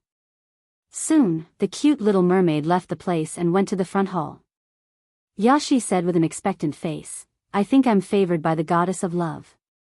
"Marshal, did you see? Such a cute mermaid, why don't you do a genetic match and quickly take one home?" In the Empire, merit points were needed to apply for a mermaid. Yashi didn't have enough merit points, so he could only wait. He liked mermaids very much, so he didn't understand his commander's strange temperament. Raymond didn't say anything. Yashi didn't notice that something was wrong and continued talking to himself. "That little mermaid just now, she's as beautiful as an angel. I bet she's not an adult yet. Otherwise, those guys from the military would have already. I have to work hard to earn merit points, he he he." While Yashi was laughing foolishly, Raymond coldly said, "Adjutant Yashi, we're here to work today." Yashi quivered and immediately straightened his expression. "Yes, Marshal." Chapter 1498. The two continued to walk forward, but after a while, Yashi couldn't help but laugh again. "She smiled at me before, did you see that, Sir Marshal? Do you think she likes me too?" Raymond suddenly stopped and said in a deep voice, "Colonel Yashi." Yashi's body trembled. Every time the Marshal called him by his rank, it meant nothing good was going to happen. Sure enough, Raymond's next words made his knees go weak. "You have so much free time to think about other things when you're working, double your physical training when you get back." As the Marshal's adjutant, not only did he have to be outstanding in all aspects of communication, he also had to be a bodyguard sometimes. Therefore, Yashi never slacked off on his physical training. His training schedule was personally set by the Marshal, and in the entire military, it could be considered one of the strictest. Yashi felt that he might not be able to see the moon tomorrow. Raymond's threat was obviously very effective. For a long time, Yashi's head drooped. He didn't recover until he got on the hover car and returned to the military. When he got on the car, he still didn't give up and asked Raymond, "Marshal, you were just joking, right?" Raymond's thin lips lifted. "When have you ever seen me joke?" Yashi, after returning to the military, Raymond sent Yashi away and dialed a number. "I need to find information on a mermaid." "Sir, this is against the rules." Raymond's voice was cold. "Underage, blonde hair, blue eyes, blue tail, went to the genetic matching center today. I need the results before tonight." He didn't wait for the other party to speak and directly cut off the call. After the call ended, Raymond looked out the window and couldn't help but think of the little mermaid he met this afternoon. When he first saw the little mermaid, even if Raymond didn't want to admit it, his eyes couldn't help but follow her from beginning to end. There seemed to be something special about the little mermaid that attracted him. After thinking for a while, he withdrew his gaze and lowered his head to deal with the military matters. Soon, the call rang again. The other party spat out the information he wanted word by word, and at the end, he even attached a thin document. Redmond stared at the front page of the document for a long time. The blonde mermaid was smiling brightly. Deanna. Leonard. Gu Xingyin and Sophia returned to the mermaid school together. When they returned to Sophia's room, she gently tugged on Gu Xingyin's sleeve. Her eyes were filled with excitement. Seeing her like this, Gu Xingyin roughly knew that the result of the genetic match should be what she liked. Sure enough, Sophia looked happy. She quietly moved closer to Gu Xingyin's ear and said, "My match is out. It's Earl Allen. Our genetic match is 89%. Earl Allen was considered a new noble among the nobles of the Empire. He was young and promising, and was greatly appreciated by His Majesty. His future could be said to be limitless. Of course, to Sophia, there was one more thing. This Earl Allen had a handsome face that suited her taste very well. Gu Xingyin smiled and said, "Congratulations." A match of 89% was considered extremely high in the entire empire. There were almost no accidents. The two of them would be the most compatible and most suitable to become partners. Chapter 1499. Hearing Gu Xingyin's blessings, Sophia was obviously very happy. She rested her cheeks on her hands and looked at Gu Xingyin. Diana, you're almost an adult, right? Gu Xingyin nodded. I still have 2 months. Sophia's eyes lit up. She looked at Gu Xingyin and seemed to be very excited. I'm really curious. Diana, who will be a suitable match for you? Sophia looked at the simulated starry sky on the roof and said expectantly, You're the most outstanding mermaid in our batch. You'll definitely find the most outstanding partner. Gu Xingyin laughed softly. She didn't tell Sophia that she had already found that person. Audrey was about the same age as Sophia. Less than a week after Sophia's test, Audrey had also gone to the genetic matching center accompanied by her family. Everyone could see that Audrey was in a very good mood. Even when she saw Gu Xingyin, she didn't show a bad expression. Sophia looked at Audrey with a puzzled expression as she walked over with a charming smile on her face. She seemed to be surprised that Audrey was so easy to talk to today. Gu Xingyin guessed that Audrey probably already knew the results of the genetic matching and knew that her genetic compatibility with Prince Jonathan was 88%. For Audrey, who had always had a crush on Prince Jonathan, nothing could compare to this good news. Sophia also knew that Audrey had gone to the genetic matching center.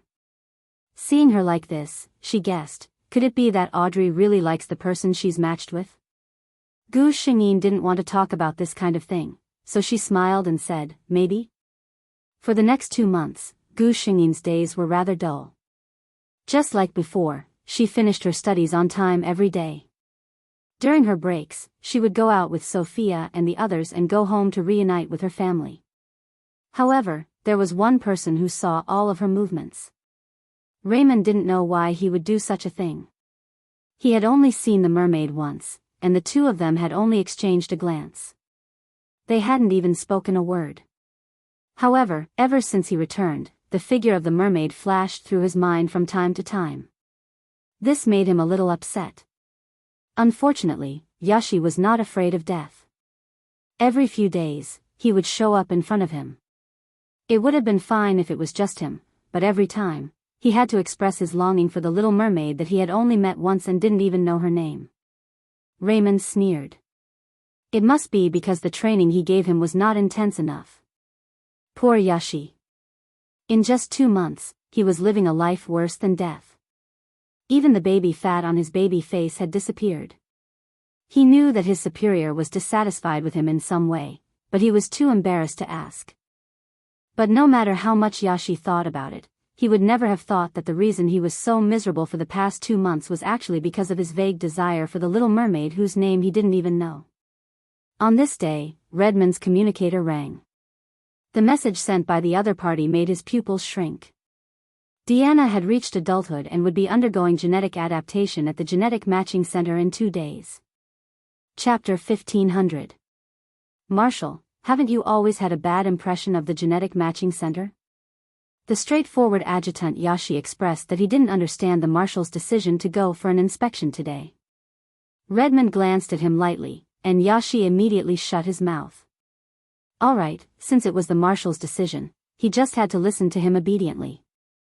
Raymond didn't bring many people for this inspection, but when the staff of the Genetic Matching Center heard the news, they treated it as a very serious matter and received it. Then, when Raymond's hover car stopped, it happened to meet Leonard's family, who also stopped at the entrance of the Genetic Matching Center. Raymond's eyes immediately fell on Gu Xingyin. The little mermaid was wearing a light blue dress today. Well, it matched her eyes very well. Raymond silently said in his heart. He also saw Gu Xingyin's snow-white legs outside the dress. Obviously, this little mermaid couldn't wait to try walking with her feet when she could transform her legs. Jason, who was standing beside Gu Xingyin, saw Raymond and his eyes instantly lit up. He looked at Redmond with a burning gaze, and his face was flushed with excitement. After thinking for a while, Jason still couldn't hold back and walked towards Raymond. Yashi immediately stood in front of Raymond to protect him. Although this person seemed to have a close relationship with the little mermaid, the commander's safety must be the first priority. Jason seemed to realize his actions were abrupt. He stopped at a relatively safe distance, and his eyes lit up as he saluted Raymond. Marshal Raymond, I am also a soldier of the Empire. You have always been my idol. Yashi silently looked at Jason's shining eyes. Well, his commander's fans were all over the Empire.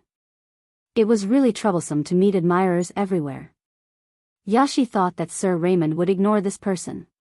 Because usually, when faced with this kind of situation, his Sir Marshal would coldly nod and walk away. Then he would leave the poor adjutant to use a smile to comfort the frozen hearts of his admirers. But obviously, this time, Alexei was wrong. Because he saw Sir Raymond stop and greet the young man named Jason. Raymond knew who this man was. Jason Leonard, Deanna Leonard's second brother. Behind him was Leonard and his family. They were probably here today to accompany Deanna in the genetic matching. She said casually, "What are you doing here? Does anyone in the family need a genetic match?" When Jason heard that his idol actually took the initiative to chat with him, he was so excited that he was almost incoherent. He hurriedly nodded, "Yes, Marshal Raymond.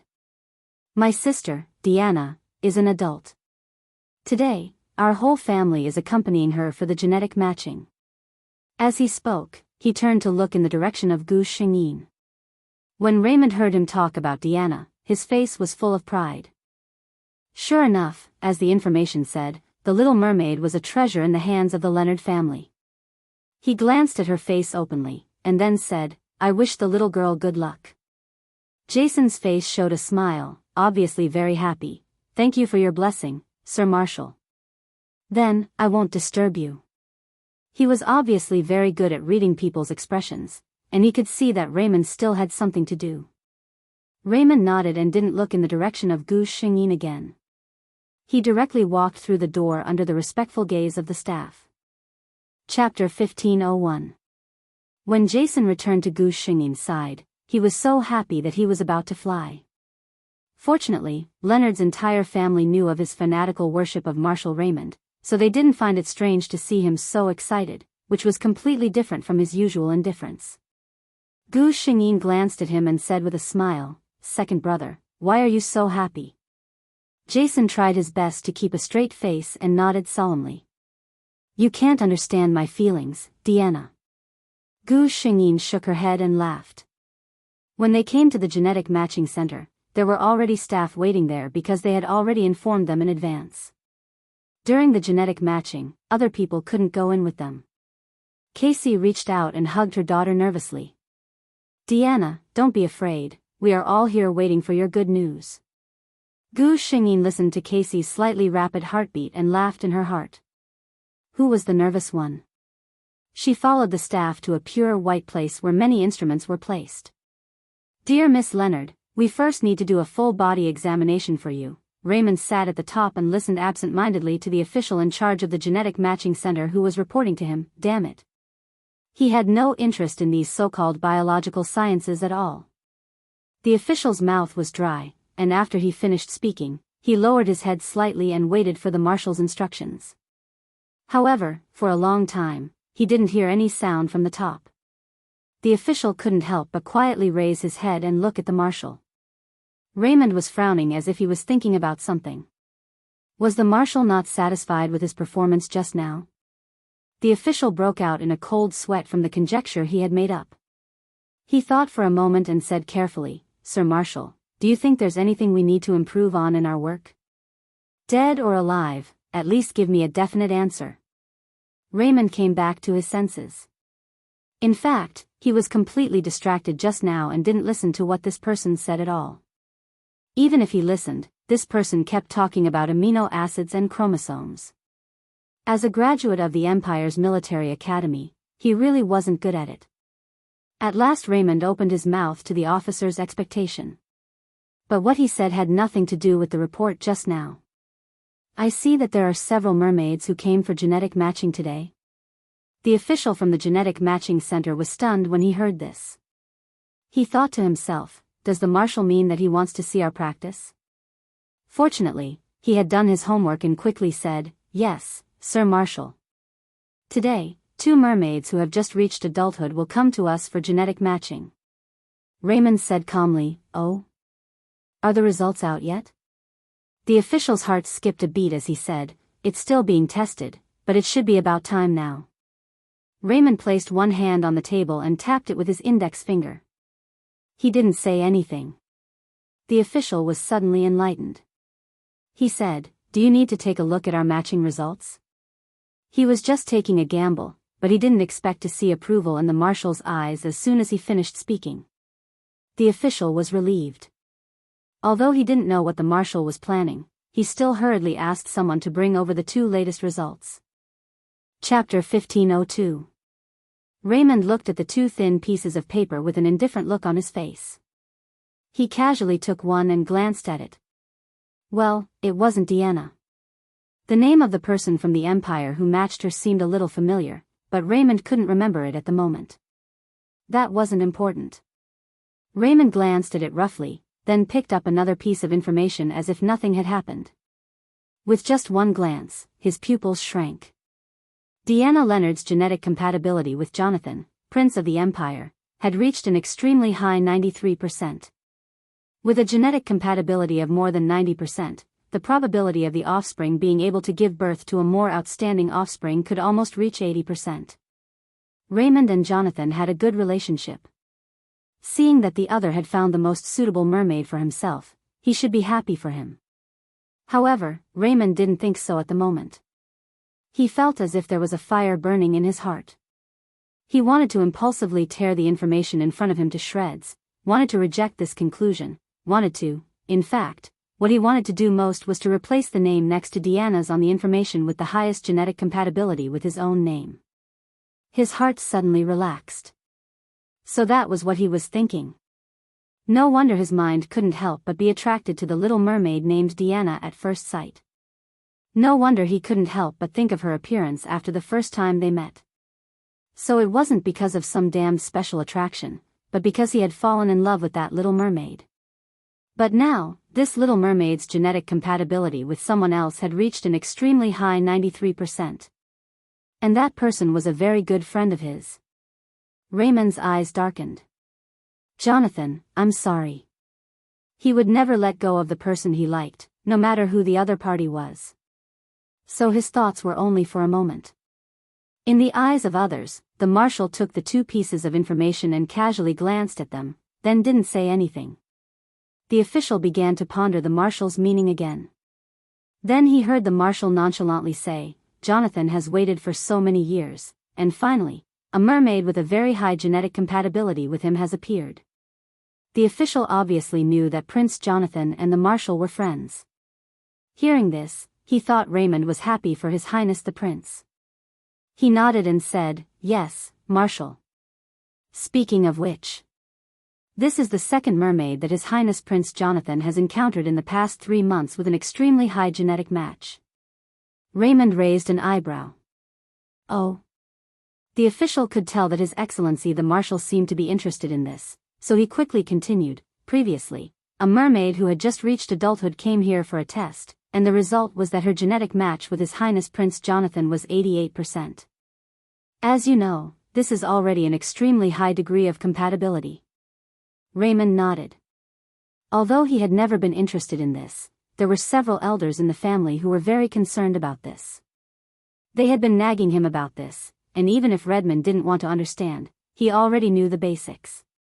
The official added, "However, this young lady from the Leonard family is clearly more genetically compatible with His Highness Prince Jonathan. In terms of family background, she is more compatible with His Highness the Prince." Chapter 1503. This sentence made Redmond's mood turn sour again. Adjutant Yashi, who was sitting on the other side, was also shocked. God, what did he just hear? That cute little mermaid of the Leonard family actually had a very high genetic match with His Highness Prince Jonathan of the Empire? Yashi felt that the little flame of his first love that had ignited in his heart was ruthlessly snuffed out. He was still waiting to work hard to earn merits, but what about the gene sample he was going to provide here? He didn't expect that before he could do anything, the beauty no longer belonged to him. Adjutant Yashi silently shed a tear for his lost first love in his heart. Then, he heard the cold voice of his superior. "Get ready, take me to the gene bank in 10 minutes to draw a gene sample." Yashi was about to take a sip of the tea, but when he heard this, he almost dropped the thing in his hand. He looked at Raymond in shock. "Sir Marshal, what did you just say?" The Gene Matching Center official was also as shocked as him. His eyes widened as he looked at the calm Marshal Raymond. Everyone in the Empire knew that the #1 Prince Charming of the Empire, Marshal Raymond, had never gone to the Gene Matching Center to provide his gene sample. He didn't seem to be interested in this way of genetic matching. But just now, what did he hear? After a brief moment of confusion, the official suddenly felt like a pie fell from the sky and hit him. Marshal Raymond was going to provide a gene sample. And it was going to be done by his own hands. The official felt like he could already see the praise of all the superiors in the Gene Matching Center, as well as a promotion and a bright future at the peak of his life. He couldn't hide his excitement. He quickly turned on the communicator and ordered something. Then he said to Raymond, "Sir Marshal, you can come with me now to draw a gene sample." Raymond nodded and got up from the chair. Yashi's mind was blank as he followed them until they arrived in front of a sealed metal door. He was stopped by someone. No unrelated person was allowed to enter this place. Yashi sat down on a chair on the side, then his brain that had stopped spinning slowly began to operate again. He seemed to have finally digested the fact that his commander was finally willing to accept the matter of genetic matching. The next moment, he thought of more things. From now on, no one would pat him on the shoulder and say, "Young man, as the adjutant, you have to persuade Raymond," and so on and so forth. Adjutant Yashi felt that his broken heart seemed to have been healed by this matter in an instant. Regardless of whether the marshal made such a decision on the spur of the moment or for any other reason, Yashi felt that it didn't matter. The reason wasn't important. What was important was the result. Now, at this moment, his superior was undergoing gene extraction in the Gene Matching Center. She didn't know what kind of mermaid would be genetically compatible with someone as outstanding as the marshal. Gu Xingyin's face suddenly flashed across his mind. Such a lovely and beautiful Miss Leonard, if she stood next to His Excellency the Marshal, wouldn't it seem particularly harmonious? After thinking for a while, he shook his head. According to the official's words just now, Miss Leonard seems to have an extremely high genetic match with His Highness Prince Jonathan. Chapter 1504.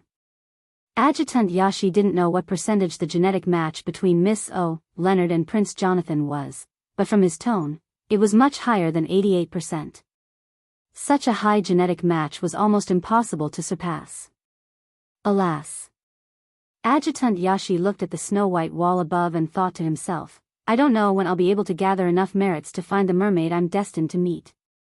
About an hour later, the metal door finally opened. Raymond still looked the same, meticulously dressed in his military uniform, and there was not the slightest emotion on his face. The official on the side was still talking to him. "We will conduct a detailed analysis and comparison based on your genetic data, and then begin to match with the mermaid genes in the existing gene bank. The result will take about 3 days, and if there is a match with more than 80%, we will inform you immediately." Raymond nodded with a cold expression, and then suddenly asked, "Have you informed Prince Jonathan of the result?" The official froze for a moment before realizing what Raymond meant. He shook his head. "We haven't informed His Royal Highness Prince Jonathan of today's result yet." Raymond opened his mouth slightly, but in the end, he didn't say anything and turned to leave. Yashi hurriedly followed him. When they returned, Yashi finally couldn't help but ask curiously, "Sir Marshal, why did you suddenly want to advance the gene extraction today?" Raymond's expression didn't change. "I just felt like it." Yashi, okay. He secretly thought to himself, could it be that his Sir Marshal saw that His Royal Highness Prince Jonathan had found a mermaid that matched him and was jealous? It had to be said that Adjutant Yashi's imagination was sometimes very powerful. From a certain point of view, he had guessed correctly. At this time, the Leonard family was feeling quite complicated. The mermaid gene matching procedure was relatively simple, so the result could be known on the same day.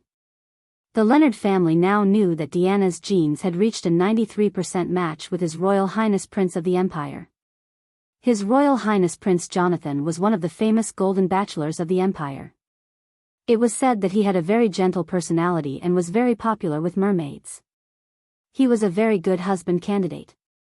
And Prince Jonathan's status was noble, so Diana didn't need to marry him. No matter how you looked at it, it was a good result. But the people of the Leonard family were still a little unhappy. It was rare to find a suitable match on the first day of providing a genetic sample. Sophia's situation before was already very rare. Most mermaids could still enjoy a period of freedom after they reached adulthood. The Leonard family originally thought that Diana would be able to stay at home for a while. In the absence of a successful genetic match, it was normal for mermaids to stay in the family. But under normal circumstances, if they had already found a suitable match, they would basically choose to be together, or even enter the marriage hall. The little princess that he had painstakingly raised was about to be snatched away by the big bad wolf when she had just reached adulthood. This was what all of the Leonards' family at this moment. The prince, who was dealing with official business in his mansion, also received a message from the Genetic Matching Center. Chapter 1505. Diana Leonard. The average lifespan of the empire had reached 500 years, and Prince Jonathan, who was only in his 40s, was undoubtedly still very young at this time. He had golden hair unique to the Casso royal family, and his dark brown eyes seemed to be full of gentleness when he looked at people. Prince Jonathan was a completely different kind of handsome man from Raymond. If Raymond was described as cold as ice, then Prince Jonathan was like the warm sun on a winter's afternoon. Jonathan had received the news from the Genetic Matching Center before, and he had specially investigated Miss Audrey of the Menlo family. She was a rare beauty, but Jonathan was not very satisfied. Because according to his investigation, Miss Menlo seemed to be a very arrogant beauty with a bad temper. It was said that she often got angry and was a little irritable. This kind of personality was completely different from the ideal partner in Jonathan's heart. Prince Jonathan, who had a soft and gentle personality, wanted to find a partner with similar interests and hobbies. He liked gentle and lovely lilies, not thorny roses like Miss Menlo. Therefore, even though his genetic compatibility with Miss Monroe had reached 88%, Prince Jonathan didn't do anything for 2 months. He still had a glimmer of hope and wanted to wait and see. Of course, if there really was no one with a higher genetic match than Miss Menlo within a year, Jonathan might still choose to marry her. Because the imperial decree was there, and the royal family would definitely not let him give up a wife with a high genetic match and choose a princess he liked who might not be able to give birth to a perfect genetic heir. So when he learned the latest news from the Genetic Matching Center, Jonathan was delighted.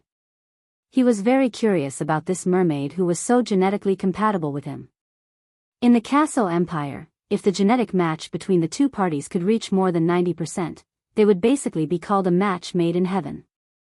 Without any delay, he immediately ordered his subordinates to look up Miss Leonard's information. The results made him happy. Jonathan looked at the enlarged photo on the first page of the information. The girl in the photo had an exquisite and beautiful face like an angel. She smiled slightly, and the happiness in her big dark blue eyes seemed to fall on Jonathan's heart through the photo. With just one look, Jonathan knew that this was a girl with a gentle heart. Then, he read the pages one by one. Jonathan read it very seriously. By the time he finished reading the information, a smile had already appeared on his face. I seem to have found a treasure that belongs to me. He chuckled softly. After thinking about it, he dialed a number. Go and check Miss Leonard's recent whereabouts. Yes, it's the Leonard family in the capital. Jonathan's gaze once again fell on the photo on the front page of the document. He couldn't wait to see that adorable little mermaid. 2 days had passed since the end of the genetic match. It was another rare day of rest. Gu Shengyin was awakened by Sophia's call. Sophia looked at the dazed Gu Shengyin and smiled. The weather is good today. Shall we go out for a walk? Chapter 1506. Gu Shengyin was actually more willing to stay in bed for the morning, but Sophia was not prepared to give her this chance. Diana, my dear, this is our last semester in school. Don't waste the holidays.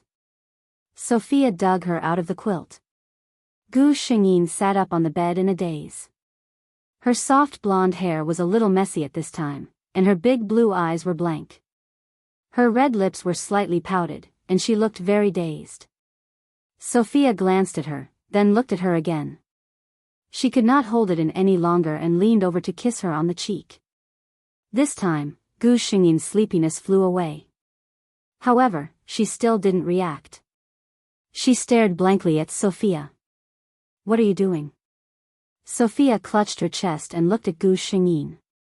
She lamented, "My dear Diana, if I were a man, I would do my best to marry you. You are really too cute." Gu Xingyin burst out laughing. Then, under Sophia's urging, she tidied herself up, and the two of them left the school together. There was already a hovering car waiting outside. Gu Xingyin glanced at it. It was a little unfamiliar. It wasn't from Sophia's house at all. She stopped in her tracks with some doubts and saw a tall, black-haired man walk out. The first time he saw Gu Xingyin, a trace of surprise flashed in his eyes. But he quickly withdrew his gaze and revealed a gentle smile. "Hello, Miss Leonard. I am Went Allen." As soon as he spoke, Gu Xingyin instantly knew who this man was. Earl Allen, who was a high genetic match with Sophia. Looking at them, it was obvious that they got along very well. She looked at Sophia with some ridicule. She didn't say anything, but Sophia couldn't help blushing. Fortunately, Sophia had always been a big-hearted person. She quickly adjusted her emotions and proudly showed off to Earl Allen, "I'm not wrong, am I? Diana is beautiful and sweet." Gu Xingyin couldn't help but facepalm when she heard this. Who would show off their friend's beauty in front of their boyfriend? Sophia was really magnanimous. She subconsciously glanced at Earl Allen. As expected, a look of helplessness flashed across his eyes when he heard Sophia's words. However, he did not look at Gu Xingyin. Instead, he focused on Sophia.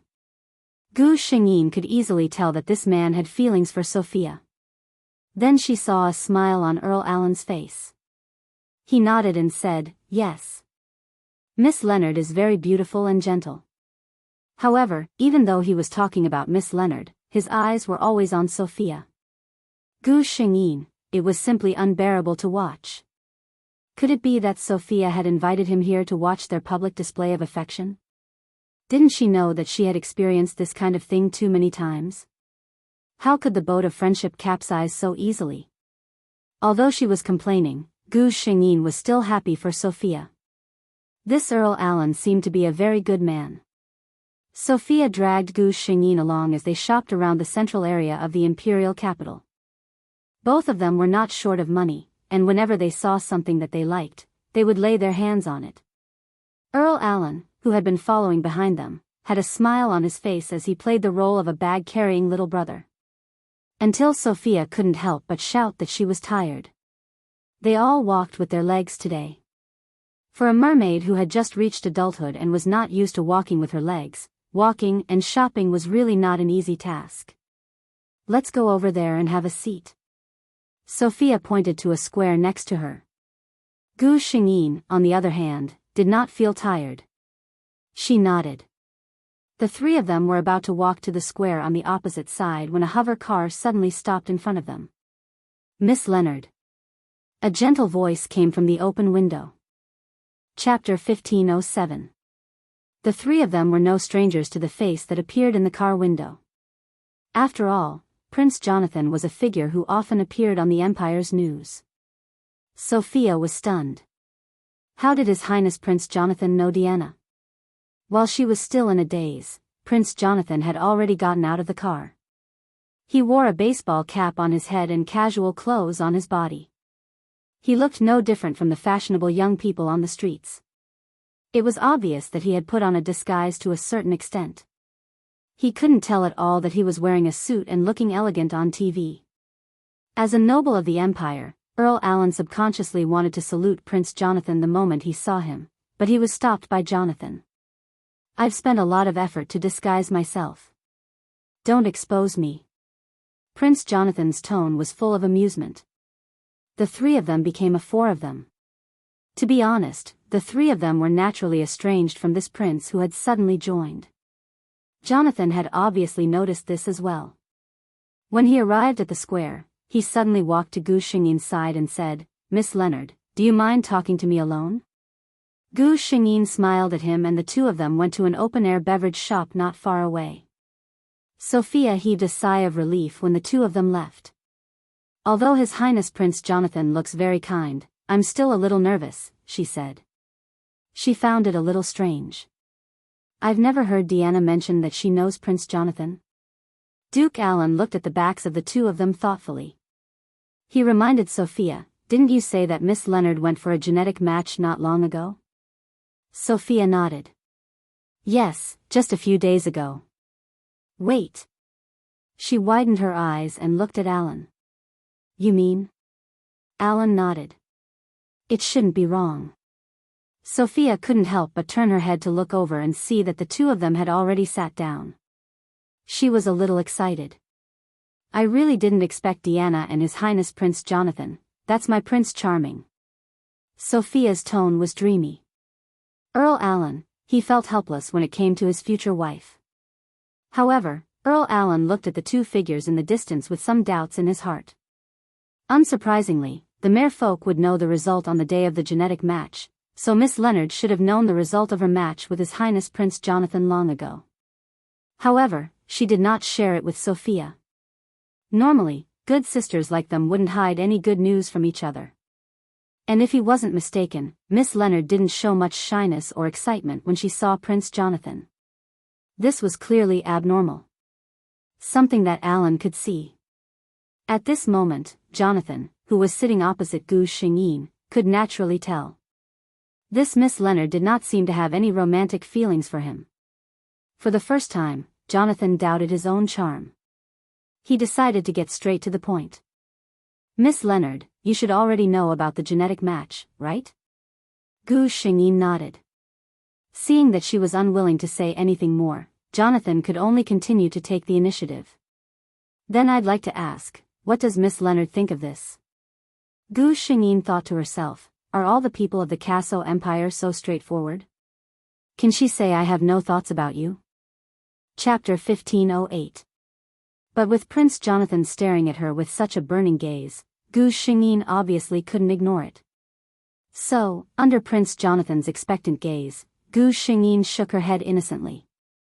Her big clear blue eyes blinked, and she replied very obediently, I don't have any opinions.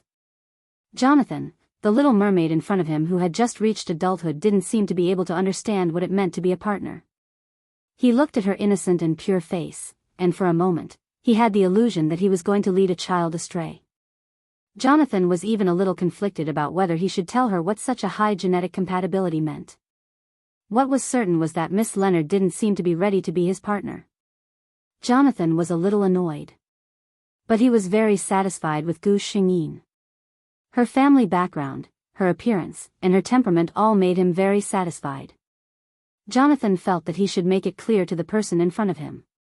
She didn't have any romantic feelings for him yet, and that didn't matter. He could wait or take his time. More than 40 years had passed. Could it be that he was still in a hurry? But before he could speak, a low voice came from behind him, Jonathan. Jonathan raised his head in surprise and looked at his friend standing behind him in disbelief. Redmond was still wearing his military uniform, and the cold aura around him didn't fit in with the casual atmosphere of this place. The point was that his face was so recognizable that someone seemed to have recognized him.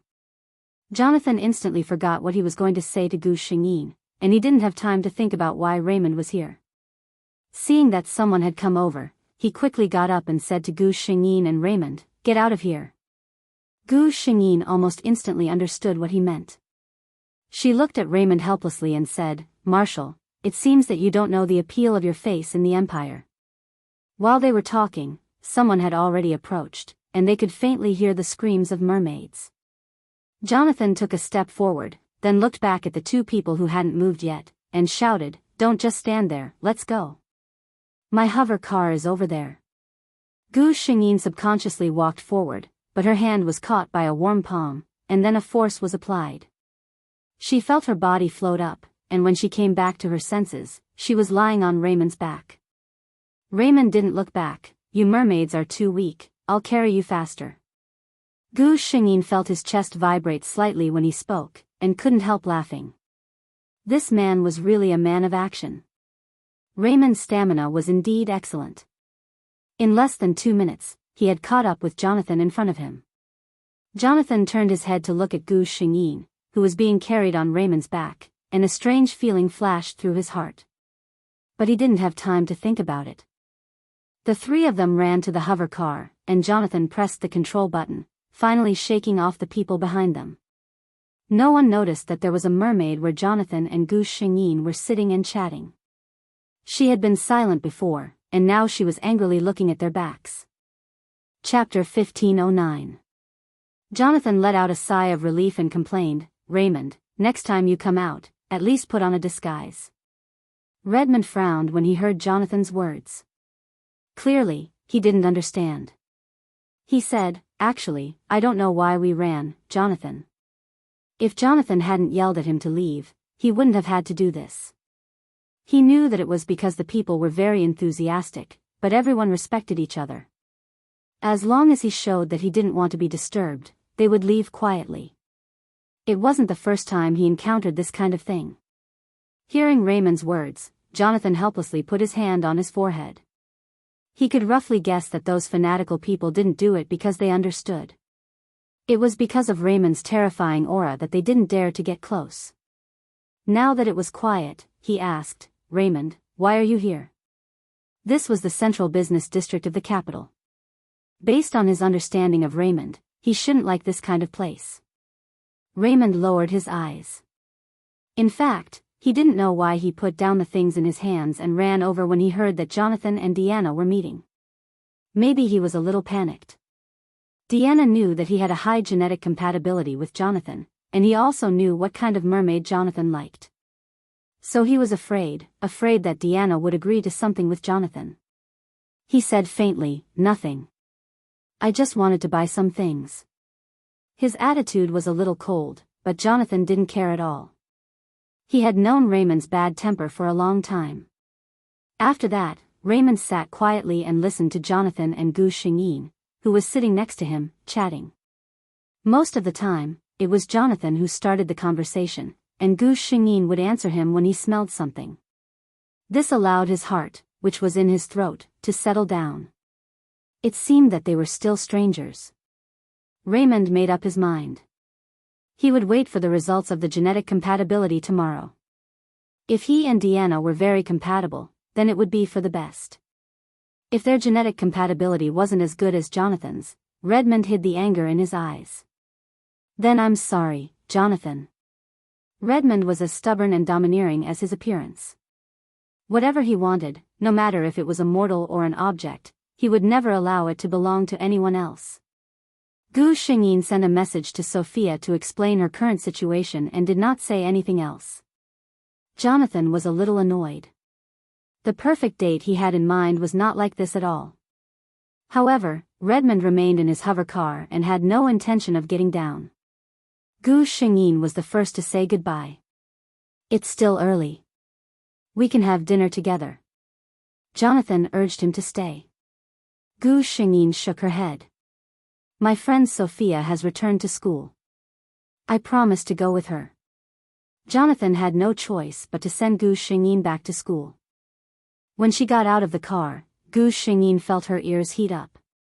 When Raymond bent down to open the car door, he whispered goodbye into her ear.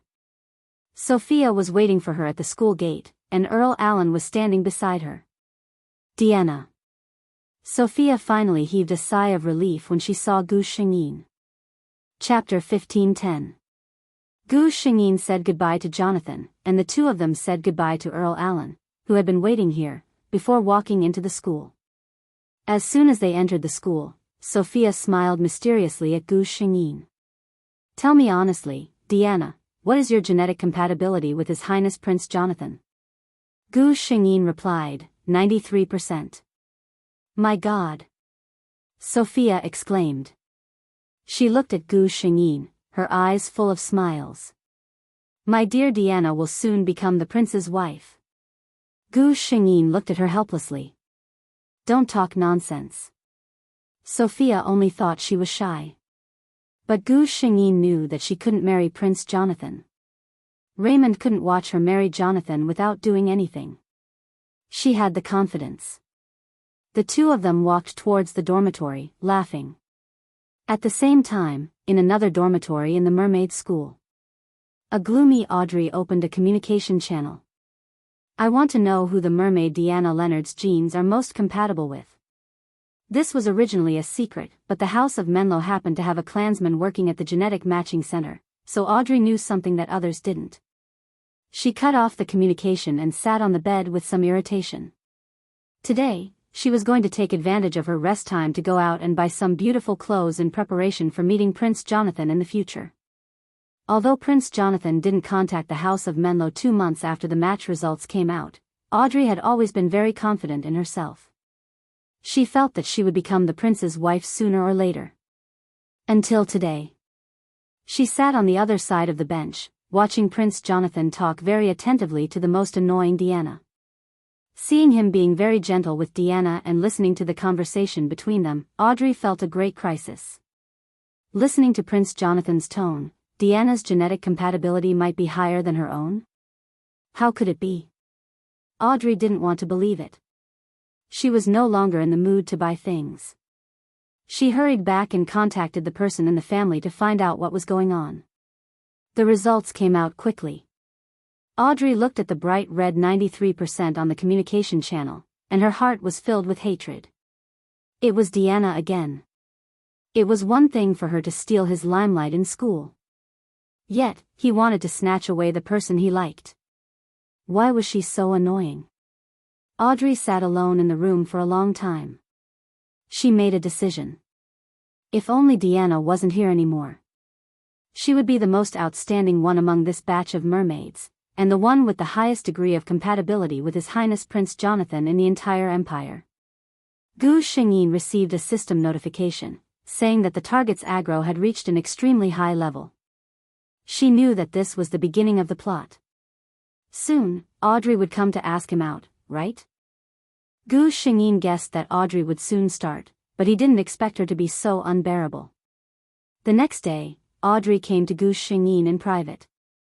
She said that she was about to graduate and there was no barrier between her classmates. She wanted to clear up all the misunderstandings with Gu Xingyin before that. Of course, Gu Xingyin was very cooperative. In fact, Gu Xingyin really didn't know what Audrey was thinking. The mermaid school was very strict.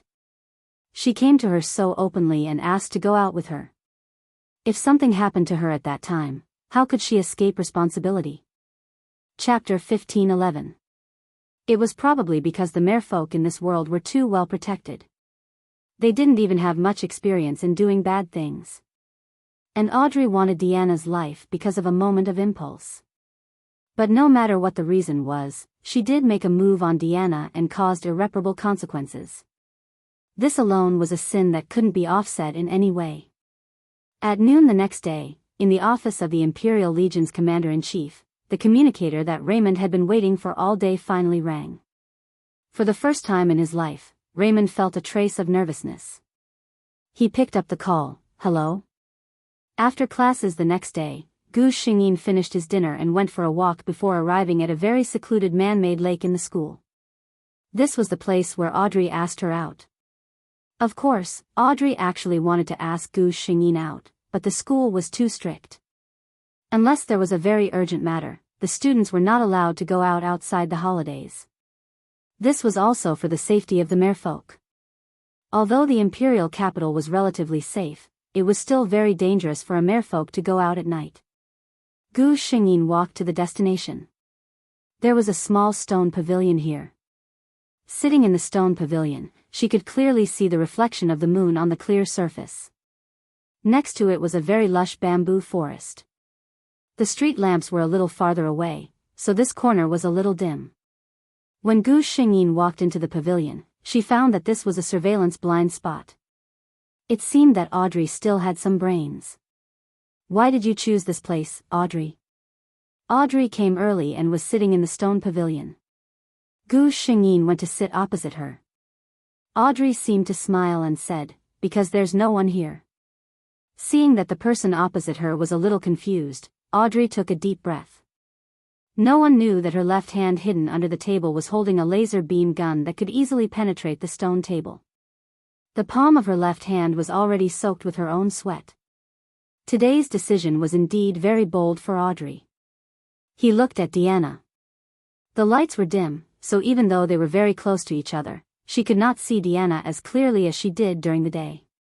But even in this situation, Deanna was still a beauty who could easily attract one's attention. Thinking of how Prince Jonathan and Deanna were chatting happily during the day, Audrey instantly felt the anger in her heart rise again. She could not help but raise her voice. Deanna, let me ask you a question. I hope you can answer me seriously. Gu Xingyin couldn't help but frown. Audrey, with your attitude, are you really here to reconcile with me? Audrey's face turned cold. The reconciliation was just an excuse she had casually made up. She would hate Deanna for the rest of her life. Who would want to reconcile with her?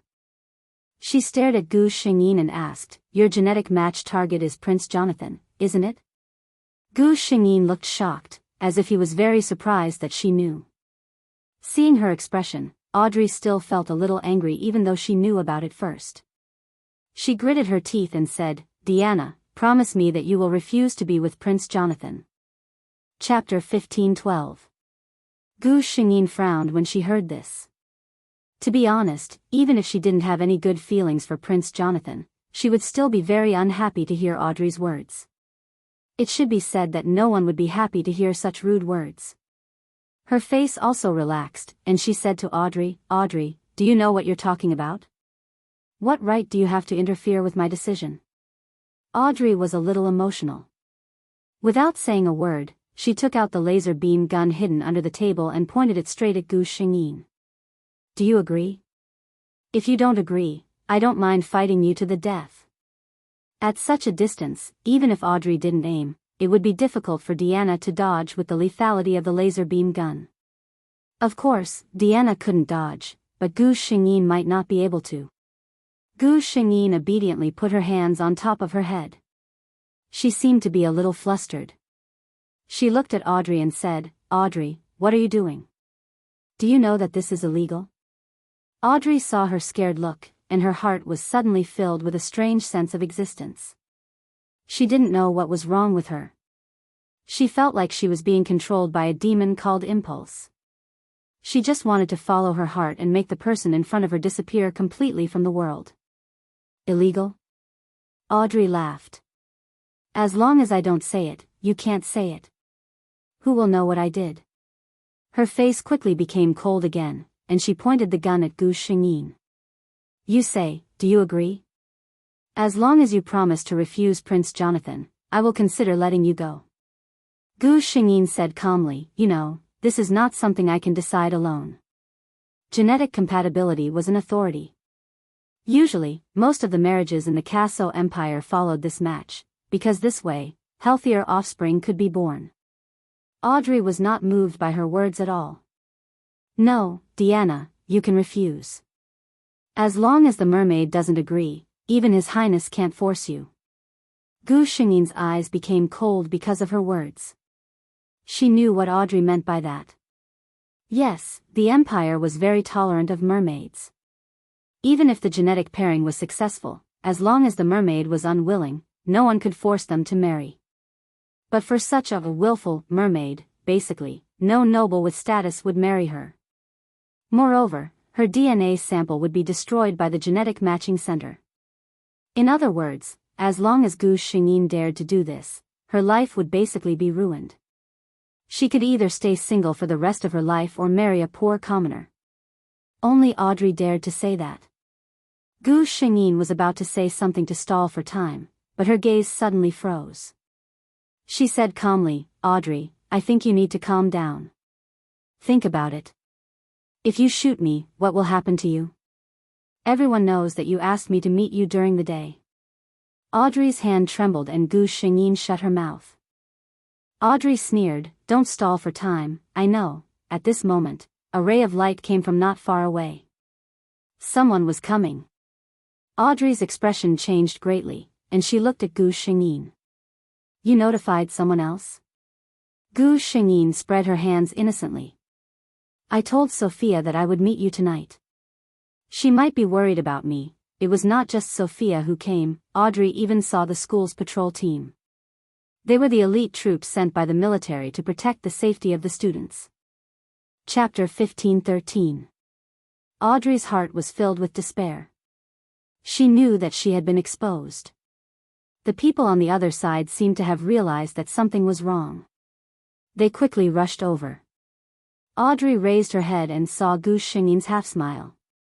She didn't know what provoked her, but she gritted her teeth and said, "Since you've been exposed, Diana, you can go die."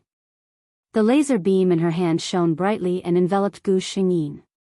The patrol team that was rushing over was shocked when they saw the beam of light. Pa! The gun in Audrey's hand fell to the ground. She was quickly subdued. Audrey didn't even resist. Instead, she laughed hysterically, "Ha ha ha ha, Diana, you're still going to die, ha ha ha." Sophia ran over at this moment. This was the first sentence she heard. She didn't even think about it. She raised her hand and slapped Audrey's face. The patrol team didn't stop her. Sophia's hand was shaking. She looked at the figure lying on the ground and didn't dare to walk over. Could it be, the innocent and pure Diana was really, cough cough cough. "Sophia, are you here? Come and help me up. I think I sprained my ankle." A cry of pain came from the ground. Sophia was stunned. She quickly squatted down and saw Gu Xingyin sitting up on her own. She was surprised and happy. She asked uncertainly, "Diana, are you okay?" Gu Xingyin smiled and said, "Maybe I'm lucky. Just now, my foot slipped and I fell down just in time to avoid her laser beam." Before she finished speaking, she was hugged by the excited Sophia. "That's great. Gu Xingyin. Dear, can you let me get up first?" Audrey was dazed when she heard Gu Xingyin's voice. She was on the verge of breaking down and shouted, "Diana, how can you be okay?" Miss Monroe." The patrolling soldier standing next to her said coldly, "Please save some energy to think about how to lighten your charges when the time comes." In the eyes of these soldiers, mermaids were delicate and weak, and needed to be taken care of gently. But right under their noses, a mermaid was almost murdered. This kind of thing was simply intolerable. Even if the one who did it was a mermaid, he still couldn't tolerate it. Audrey was taken away. As for Gu Xingyin, she was escorted back to her dorm by Sophia and the patrol team. After such a thing happened, the school didn't hide it. Instead, they informed the Leonard family at that time. Things were getting out of hand. The three masters of the Leonard family had all arrived at the school. They were relieved to see that Gu Xingyin was fine. They requested to bring Gu Xingyin home to recuperate. Gu Xingyin's elder brother directly questioned the school's protection of the students. He heard that if it wasn't for Diana's fall, she might have. They didn't even dare to think about the consequences. The school was in the wrong. After hearing their request and consulting Gu Xingyin's opinion, the Leonard family brought her home overnight. Almost at the same time, Raymond, who was ready to rest at home, also received the news. "What did you say?" The man's aura suddenly froze. Chapter 15:14. The subordinate on the other side was a little nervous. After explaining the matter clearly in a few words, he saw the marshal's gloomy face that was almost murderous. He was inexplicably nervous. Fortunately, Raymond did not mean to embarrass the innocent. After the report was over, he cut off the communication. He was no longer sleepy at once. God knew how much he wanted to go to the Leonard family to see if she was all right. But in what name?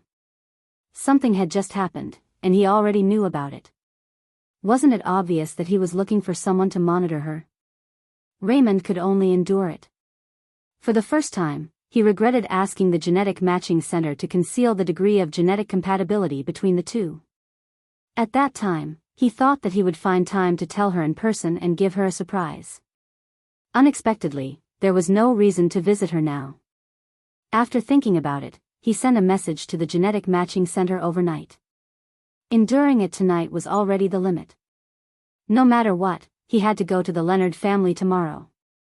At the same time, Gu Xingyin, who had returned home, was carefully asked several times by her family. After confirming that it was only a slight sprain on her right foot, they were relieved. Her mother, Cassie, frowned.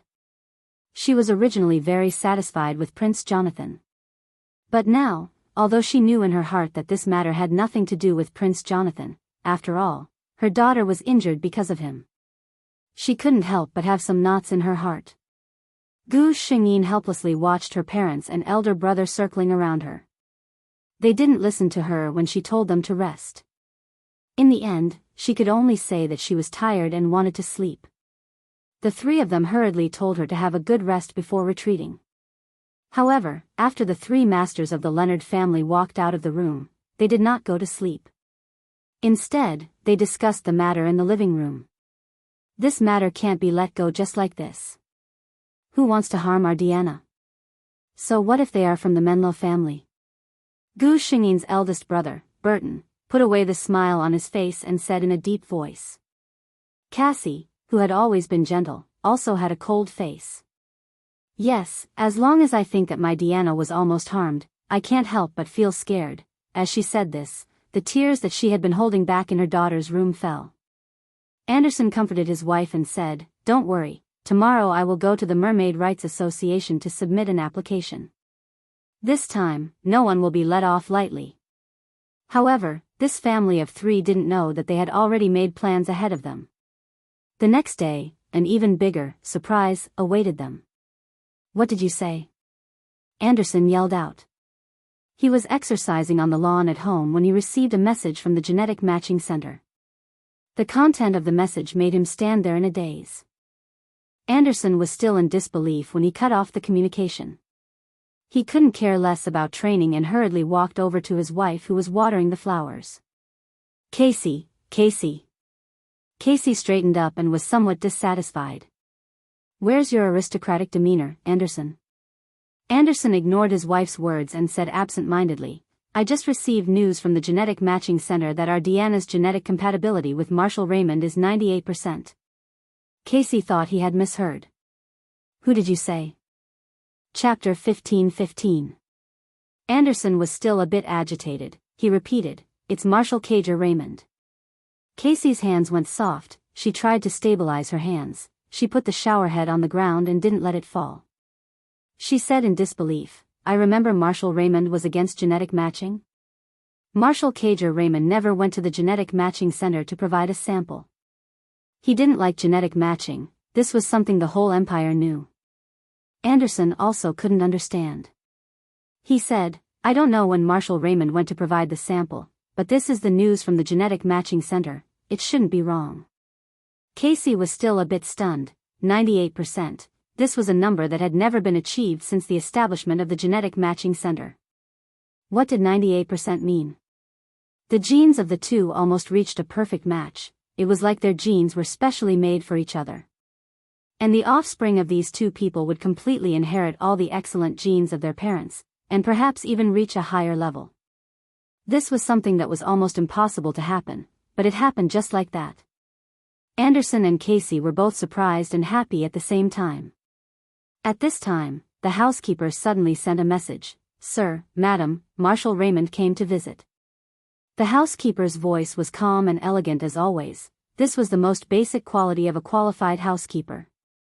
But if you listened carefully, you would be able to hear a very well-hidden trace of excitement in the housekeeper's voice.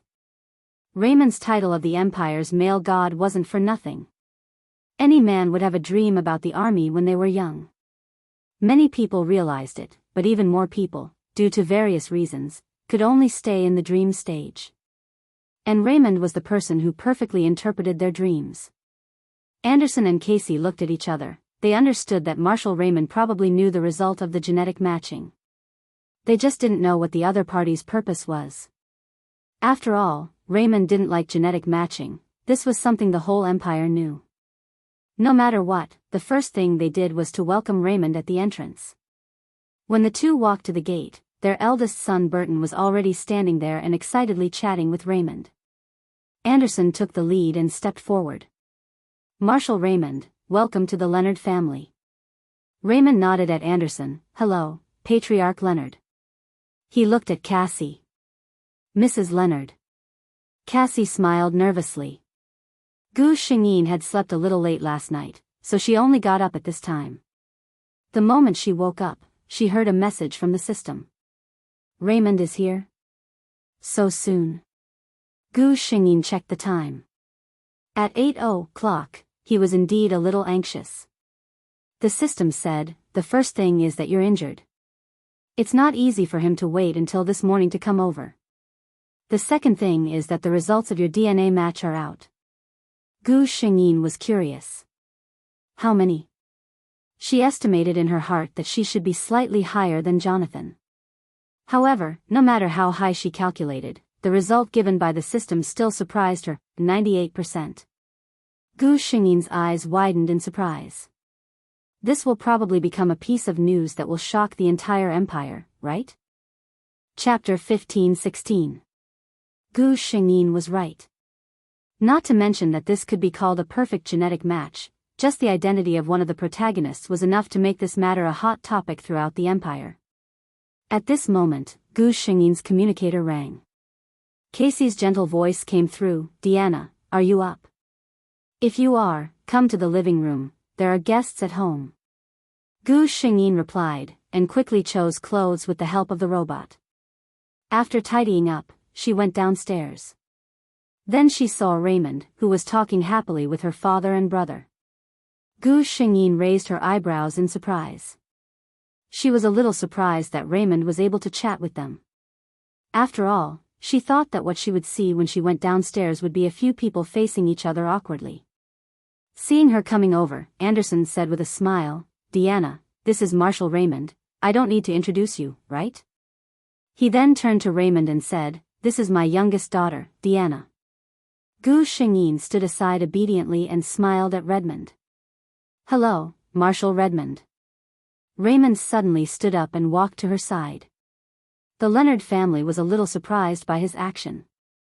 Raymond reached out a hand to Gu Xingyin, hello, Miss Leonard. Gu Xingyin blinked, looked at him for a second, and then hesitantly reached out her hand. So small. So soft. So comfortable. This was what Raymond felt in his heart. But on the surface, he just calmly shook Gu Xingyin's hand and calmly let go, nice to meet you. It turned out to be just a greeting. Anderson and the others were relieved. Seeing that Deanna didn't seem to be afraid of him, Raymond breathed a sigh of relief in his heart. He had tried his best to soften his aura, for fear of scaring this petite little mermaid. Seeing that his daughter and Marshal Raymond were getting along rather well, Casey let out a sigh of relief. Marshal Raymond was not young anymore. Based on the genetic compatibility between him and Deanna, it was almost impossible for the two of them not to become partners. She was afraid that even though Marshal Redmond was a perfect marshal, he wouldn't be a good husband. Compared to an iceberg like Marshal Raymond, she suddenly felt that Prince Jonathan's gentle temperament wasn't that bad after all. They chatted for a while, and Raymond suddenly said, Miss Leonard hasn't had breakfast yet? He frowned slightly when he said this, he seemed a little dissatisfied. Gu Xingyin thought, I just woke up and heard that you came, how could I have time to eat? Casey looked at Raymond, with some doubts in her heart, she didn't understand what Marshal Raymond meant. Was just a simple question, or he didn't like Deanna's lifestyle? If it was the latter, she would start to worry again. Before she could guess, Raymond spoke. He looked at Gu Xingyin and said, the mermaid's stomach has always been delicate, it's better for Miss Leonard to eat something first, we can talk about other things later. This was exactly what Casey wanted. She was afraid of being rude in front of the guests, so she asked Deanna to come down quickly. He didn't expect Marshal Raymond to be so attentive despite his cold appearance. Casey thought with satisfaction. Chapter 15-17. Hence, Gu Xingyin obediently walked into the dining room alone. When she came out after breakfast, she found that Raymond was the only one left in the living room. He was sitting in the living room and stood up when he saw her come out. Obviously, he was waiting for her. Miss Leonard, have you had breakfast? Raymond asked. Gu Xingyin nodded. Raymond nodded and said, then let's take a walk in the garden. It just so happens that I have something to discuss with Miss Leonard. Gu Xingyin said no problem, and the two of them walked out one after the other. Raymond walked in front, and Gu Xingyin followed. After walking for a while, Raymond suddenly stopped in his tracks. Gu Xingyin also stopped. There was a trace of helplessness in Raymond's voice. Am I walking too fast? Miss Leonard? Gu Xingyin shook her head. She could see that Raymond had slowed down as much as possible to accommodate her. Raymond turned around and looked at her. Then why is Miss Leonard always behind me? I can't walk and talk to you at the same time. Gu Xingyin blushed and walked up quickly. Finally, she was side by side with Raymond. Redmond was finally satisfied with his answer. The two walked side by side for a while before Raymond suddenly said, Miss Leonard, you can probably guess why I'm here today, right? Gu Xingyin looked at him blankly. The system watching from the side, the host's acting skills are amazing. Looking at her, Raymond couldn't tell if she really didn't know or if she was avoiding it. But it didn't matter if she was avoiding it. He was best at getting straight to the point. I received news from the genetic matching center yesterday. My genetic match with Miss Leonard is 98%. Raymond stared at Gu Xingyin, not letting go of any of her reactions. Today, the little mermaid was wearing a yellow dress. The fresh color made her skin look extra fair and tender. This little mermaid didn't look like she was 18 years old at all. Hearing her own words, her eyes suddenly widened, as if she was at a loss. However, her big blue eyes met Raymond's. As though she had been scalded, she lowered her eyes. 98%, so? This reaction obviously pleased Raymond. A hint of a smile flashed across his eyes, but unfortunately, Gu Xingyin, who had her head lowered, did not notice it. So, Miss Leonard, are you willing to become the future mistress of the Raymond family? Raymond asked in a serious tone. Gu Xingyin raised her head. Her eyes were filled with panic and her face was flushed red. Obviously, she didn't expect Redmond to say it out loud. In Redmond's eyes, her current appearance was exceptionally delicious. She really wanted to take a bite. Marshal Redmond thought to himself with an expressionless face. This, I have to ask my family's opinion. Raymond's tone was natural. I've already talked to Master Leonard and Mrs. Casey. They are very much in favor of our marriage. Clearly, Anderson and the others said that they would listen to Deanna's wishes, but Raymond had automatically replaced it with their tacit consent. When the little mermaid heard this, she seemed to be burning up. She lowered her head and refused to speak with a red face. Raymond appreciated her shy appearance and said seriously, if you don't speak, I'll take it that you agree. Chapter 1518. Gu Xingyi never thought that this man would be so domineering. However, Deanna was naive and didn't know how to refute such words. The consequence of not knowing how to refute was that just like what Redmond had said, the matter was settled. Raymond even went a step further and said, then I'll call you Deanna from now on. Gu Xingyin still lowered her head, indicating that she didn't want to talk to him. Raymond knew that she was shy and didn't care. He said, I'll announce our marriage in advance. Don't worry, I'll give you a grand wedding. Therefore, when the three masters of the Leonard family saw the two of them again, Marshal Raymond still had a calm expression on his face, but their Deanna was following behind him with a flushed face. They were all experienced people. Seeing this, what else could they not understand? Seeing her daughter like this, Mrs. Casey was happy and melancholy. After Raymond sent Gu Xingyin back to the hall, he said goodbye. When he left, he glanced sideways at Gu Xingyin and said, then I'll go first, Deanna. Gu Xingyin finally looked up at him and said, goodbye, Marshal Raymond. Raymond raised his eyebrows when he heard this, but he didn't leave. Instead, he stared at her. This gaze made Gu Xingyin blush again. Seeing the confused look on the little mermaid's face, Raymond sighed softly. I called you the wrong name. Gu Xingyin was a little confused. Marshal Raymond. When Gu Xingyin saw Redmond's gaze, she suddenly had an epiphany. Facing Redmond's burning gaze, she stammered, goodbye, Cargill. Only then was Raymond satisfied. The corner of his lips curled up and said, "That's it, Deanna, call me Cager." "Raymond, that's an outsider's name. You have to call me Cager." Not far away, seeing the two getting along, the Leonard family finally breathed a sigh of relief. From the looks of it, Marshal Raymond seemed to be very fond of Deanna. This way, they could rest assured. Raymond's actions were very fast. The next day, he announced the news after returning to the family. Hearing that he was willing to get married, Mrs. Raymond was so happy that she was about to cry. God knows how long she had been looking forward to this day. The next day, Raymond announced the good news to the entire empire through the Star Web media. Marshal Raymond was getting married. This news quickly occupied the headlines of various media. Even the news of the birth of the first generation of the royal family was suppressed. The fanatical admirers looked up the information of the bride. Leonard family's young lady? Well, her family background. Can't find her photo. How can the Leonards family protect her so well? Her genetic compatibility with Sir Marshal? When they saw the number below, they were dumbfounded. Many people rubbed their eyes and took a closer look. Finally, they were certain that they were not mistaken. 98%. God! This is simply a miracle. Raymond's voice sounded very happy, and the Raymond family was also very happy. No one came out to slander him.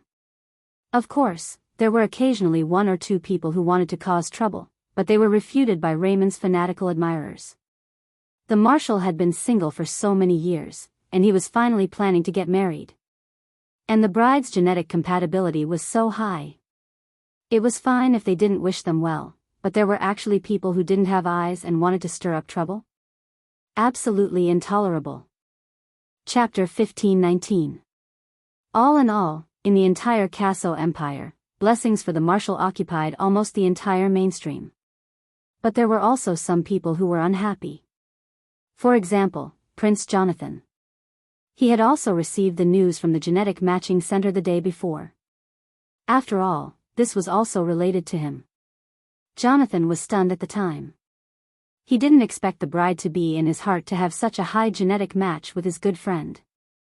He hadn't figured out what to do yet when he saw Raymond's high-profile declaration today. He said he would marry the young lady of the Leonard family. What about him? A feeling of being betrayed by his good friends suddenly rose in Jonathan's heart. He turned on the video call almost without thinking. Redmond's figure soon appeared in front of Jonathan. Jonathan looked at him angrily. "Raymond, your behavior today, is it worthy of our friendship?" Redmond looked at Jonathan quietly until Jonathan felt a little uncomfortable. Raymond finally opened his mouth. "Jonathan, you should know whether or not I've done anything wrong to you. Deanna doesn't belong to you, she belongs to me." Jonathan's face turned cold. "But you clearly know that I like her." Raymond's voice also turned cold. "But she doesn't like you." "And Jonathan, don't tell me you don't know how high the genetic match between Deanna and me is? Even from the perspective of the Empire's laws, Deanna belongs to me. You have nothing to do with her, and you have no right to question me." Jonathan stood up dejectedly. In fact, Raymond was right. He had no right to question anything. Raymond had a higher genetic match with her. He also didn't have any agreement with the Leonard family. At this moment, he was already regretting it. He regretted that he didn't go to the Leonard family immediately and settle the matter with Deanna when he knew the result. If he and Deanna had any status, then no matter who it was, even if they had a 100% genetic match with Deanna, they wouldn't be able to take Deanna away from him. But there were no regrets and no ifs. He didn't seize the opportunity, so in this game that wasn't a game, he lost completely. There was another person who was shocked. It was Audrey, who was in the mermaid prison. Her crime had not yet been decided, and because of her mermaid identity, she was only temporarily detained in the mermaid prison. Other than the lack of freedom, her days were not too difficult. While she was sitting in the room in a daze, she happened to overhear the conversation between two Imperial police officers. The topic of their conversation was about Raymond's wedding. Marshal Raymond? Audrey naturally knew this. When she was young, she also admired heroes like Marshal Raymond. However, when she grew up, she no longer liked those cold people. Instead, she pursued men like Prince Jonathan, who was as warm as the sun. Marshal Raymond's fiancée is also from a good family.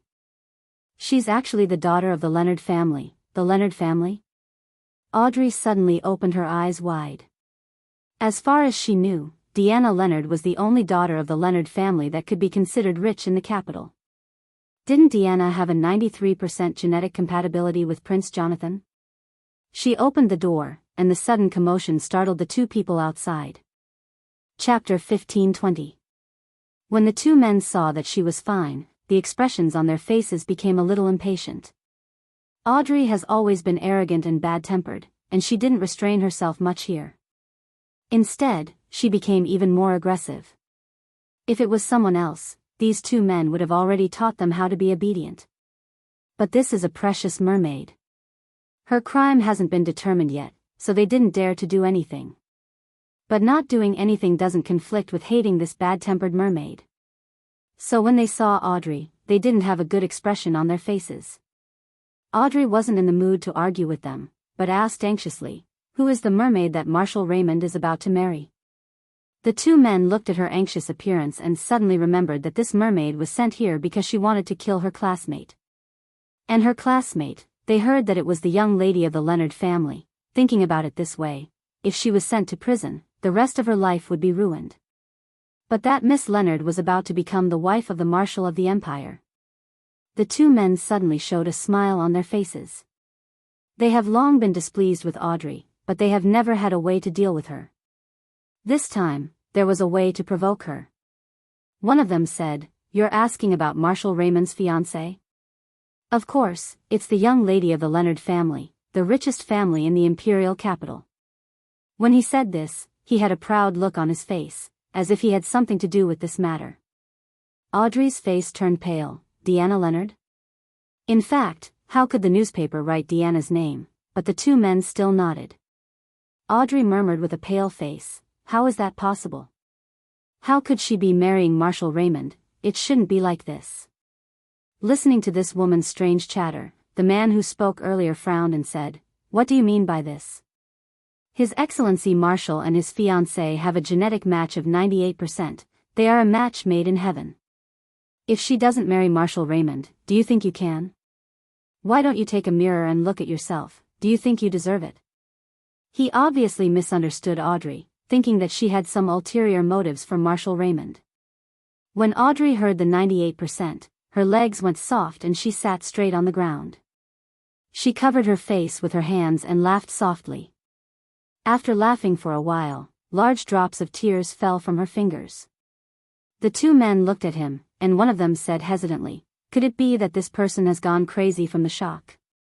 Another person said coldly, "That has nothing to do with us. We're just sharing a piece of good news for her to hear." The person who spoke earlier felt that it was right. The two of them sat up and ignored Audrey, who was still crying on the ground. Audrey had never regretted anything as much as she did now. When she first came here, she didn't regret it. She didn't feel that she had done anything wrong. She was working hard for her own happiness. But now? The truth told her that what she had done was simply a joke. Deanna would never have married Prince Jonathan. She didn't block his way at all. Then why did he do it? Because of a guess, because of a misunderstanding. He sent himself to this chaotic and terrible prison. She regretted it. Chapter 15:21. But no matter how much she regretted it, it was useless. The people who knew that she was regretting it were unrelated to her. The people she should be repentant for might never see her again in this life. Gu Shengyin was very busy. After Raymond announced the news, she, the future marshal's wife, was bombarded by countless people. Her classmates who had a good relationship with her, as well as the relatives of the Leonard family, all sent messages to express their blessings. The most excited person was Sophia. She was not satisfied with the messages, so she personally went to the Leonard family during the holidays at the end of the month. The two of them had a good relationship. Sophia had been to the Leonard family's house before, so she was not unfamiliar with this place. When Sophia saw Gu Xingyin, she gave her a hug. Gu Xingyin had been staying at home because of what happened last time. The two of them had not seen each other for almost 2 weeks. Sophia sighed, I thought you would become the princess, but I didn't expect you to become the marshal's wife. In terms of nobility, the title of princess sounded more impressive than the marshal's wife. But the title of prince only sounded better. In terms of power, it could not compare to the marshal who controlled the 10 major armies of the Kaso Empire. Even the emperor of the Kaso Empire had to be courteous when he saw Redmond, let alone the prince. Sophia was still a bit worried. She clearly remembered that the last time she had invited Diana out to play, they had met Prince Jonathan. Looking at Prince Jonathan, it was clear that he liked Diana. Then, would he be willing to accept this? After all, he was the prince. If he wanted to cause trouble, the Leonard family would not have it easy. She expressed her worries. Gu Xingyin smiled and comforted her, don't worry. His Highness isn't a petty person.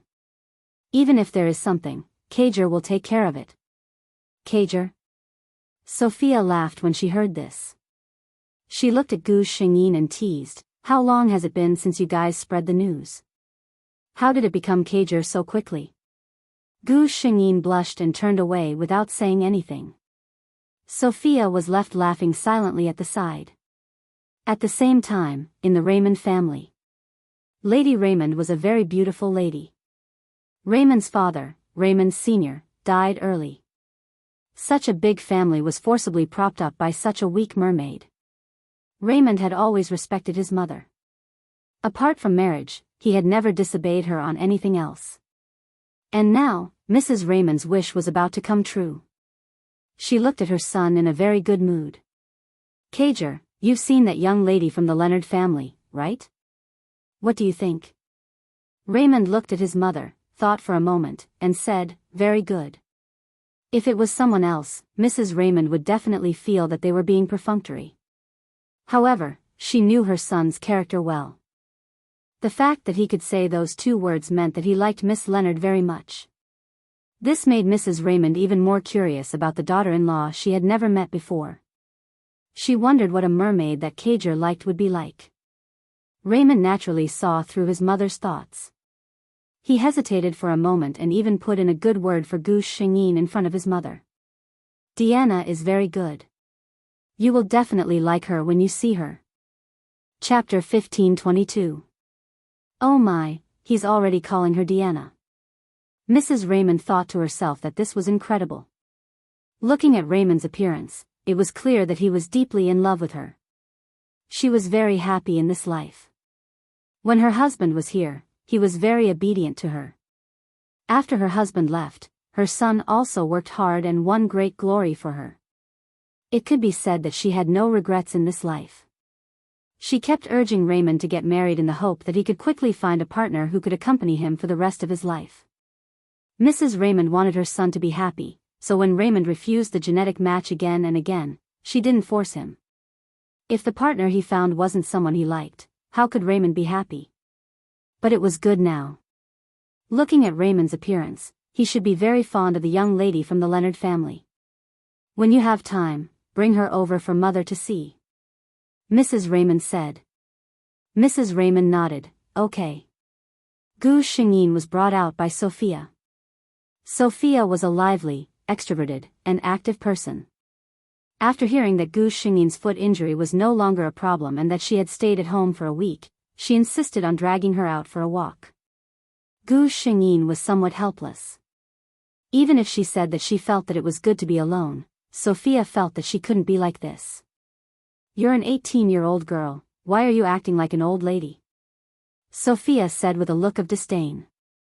Knowing that she was doing this for her own good, Gu Xingyin could only helplessly let her do as she pleased. The security in the imperial capital had always been good, so the two didn't let anyone accompany them and went shopping and eating by themselves. But in this world, there were always so many coincidences. For example, Sophia and Gu Xingyin had been on this road countless times and had never encountered any problems. Today, however, they were stopped by someone. It was 3 tall men, of course, for a mermaid, any man was tall. The man in front had bulging muscles and a fierce expression on his face. He didn't look like a decent person. Sophia and Gu Shengyin weren't afraid. The laws of the empire were very strict, especially those related to the merfolk.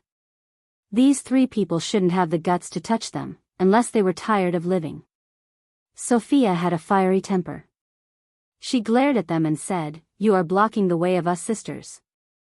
The man in the lead smiled and said, "It's fate that we just happened to bump into each other on such a wide road. Two little beauties, would you like to do us the honor of having a drink with us?" It was obvious that he was teasing her. When the man spoke, his eyes fell on Gu Shengyin.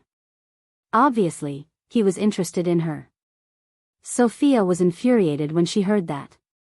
To be honest, they had studied in the mermaid school since childhood and learned the art of etiquette. When they went out, most of them were followed by their families. It could be said that they had never encountered such a shameless person. Sophia said angrily, "Who wants to go out for a drink with you? Get out of my way." The three of them clearly did not intend to do as she wished. Seeing that the leader was about to walk towards the two of them, the surrounding people had already sensed that something was wrong. A passerby frowned and walked over. "What are you doing?" The men of the empire had been taught since childhood that merfolk needed to be protected. It didn't matter if they were familiar or unfamiliar. So when the man sensed that something was wrong and saw that there were only two merfolk companions on the side, he quickly walked over, afraid that they would be taken advantage of. Chapter 15:23. Before the three men could speak, Sophia shouted, "These three men are blocking our way. They want us to accompany them for a drink." Her loud shout attracted some people who were walking on the road and didn't notice the situation here. Two petite and beautiful mermaids were facing off against three ferocious-looking men who didn't look like good guys.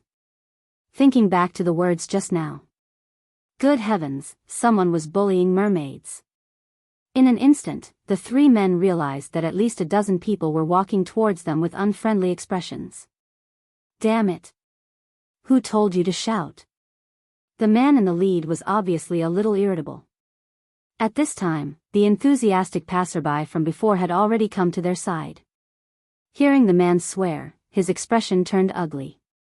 "You guys, you're all men bullying two mermaids. Don't you have any shame? Swearing, where's your upbringing?" Someone behind the man in the lead scolded, "Damn it, what does this have to do with you? You're a dog trying to catch a mouse." Before he could finish, the passerby had already rushed forward and punched him hard. At the same time, the rest of the passers-by also arrived. When they saw the fight, they all swarmed towards the three men to beat them up. Because it was obvious that the three guys who didn't look like good guys were making things difficult for the two mermaids. Gu Shengyin looked at this scene and really wanted to walk away. But these enthusiastic people were obviously helping out for the two of them, so she had to say thank you first. She thought that the crowd would at least teach them a lesson and leave. Who knew that they didn't seem to be satisfied and beat the three of them for a long time. Gu Shengyin was dumbfounded. According to this beating, even if a genetically enhanced human body was very strong, she was afraid that they would have to lie in the hospital for a long time. In the end, it was the patrolling inspectors of the capital who separated the crowd. "What's going on? What's going on?" Several inspectors with weapons drove over in a hover car and forcibly separated the crowd. Gu Shengyin finally saw the three men. Very good, with this appearance, their wives probably wouldn't recognize them when they got home. Oh, no, mermaids were very precious. These three, at a glance, were obviously unmarried. The inspector's expression was very bad. The capital was the safest place in the Kaso Empire. There had almost never been such a rough fight. It was still a battle of numbers. He scolded the passers-by, "What are you doing? Gathering a crowd to fight, right? You all want to go with me, right? Today Comrade Inspector." Gu Shengyin walked in front of the inspector who was educating the crowd and interrupted him. At first, the inspector was very unhappy that his words were interrupted, but when he saw that the other party was a very beautiful mermaid, his expression eased a little. Gu Shengyin looked very apologetic. She explained, "Actually, These big brothers are trying to stand up for us sisters." She briefly recounted what had happened. After hearing her words, the expression on the inspector's face became even colder. But this time, it was directed at the three who were beaten up. "I was wondering why such a thing would happen. So it turns out that you guys are capable? Bullying mermaids? Your mother really gave birth to you for nothing. I thought you were unlucky before, but now I think you deserve it." After scolding for a while, he turned around and apologized to the passers-by with a smile on his face. "I'm sorry, everyone. I didn't know earlier and wronged you." The others expressed their understanding. Chapter 15:24. A few inspectors took the three of them one by one and threw them into the hover car after locking them up. They said that they would bring them back for ideological education. The passers-by saw that the matter was settled and left one by one. However, Gu Xingyin and Sophia were stopped by the inspector who had scolded them earlier. "I say, you two little girls, you two mermaids have to be careful when you go out. Don't you have any elders or brothers to accompany you? Although the quality of our empire's people is generally very high, there are bound to be a few black sheep. Don't take any chances." Sophia looked at Gu Xingyin with a pained expression and secretly winked at her. Gu Xingyin's expression was calm, but she sighed in her heart. "This inspector uncle is really eloquent. Thank you for your concern. I will be careful in the future and not let her go out alone." A cold voice came from the side. It attracted Gu Xingyin's attention and successfully interrupted the inspector's chatter. The inspector turned his head and stared at the face that he had only seen on the news with his mouth agape. "Marshal, Marshal." He couldn't help but swallow his saliva. This was excitement. He actually saw the marshal. However, he reacted in the next second. What did the marshal just say? The inspector's heart skipped a beat. He saw Marshal Raymond walk to the side of the blonde mermaid. Although his expression was cold, his eyes revealed his concern. "Are you all right, Deanna?" Gu Xingyin shook her head. "I'm fine. Why are you here?" Raymond didn't immediately answer her question. Instead, he turned his head and said to the inspector, "Can I take my fiancée and her friend away now?" The inspector wanted to say no. He needed the two young ladies to take a statement. However, facing the marshal's extremely oppressive gaze, he found that he couldn't say no. In the end, he could only nod with difficulty and say, "Yes." Raymond reached out his hand and held Gu Xingyin's hand. He turned his head and said softly, "Let's go." Gu Xingyin could almost feel Sophia's gossipy gaze. She could only calmly follow Redmond as Sophia hurriedly followed behind them.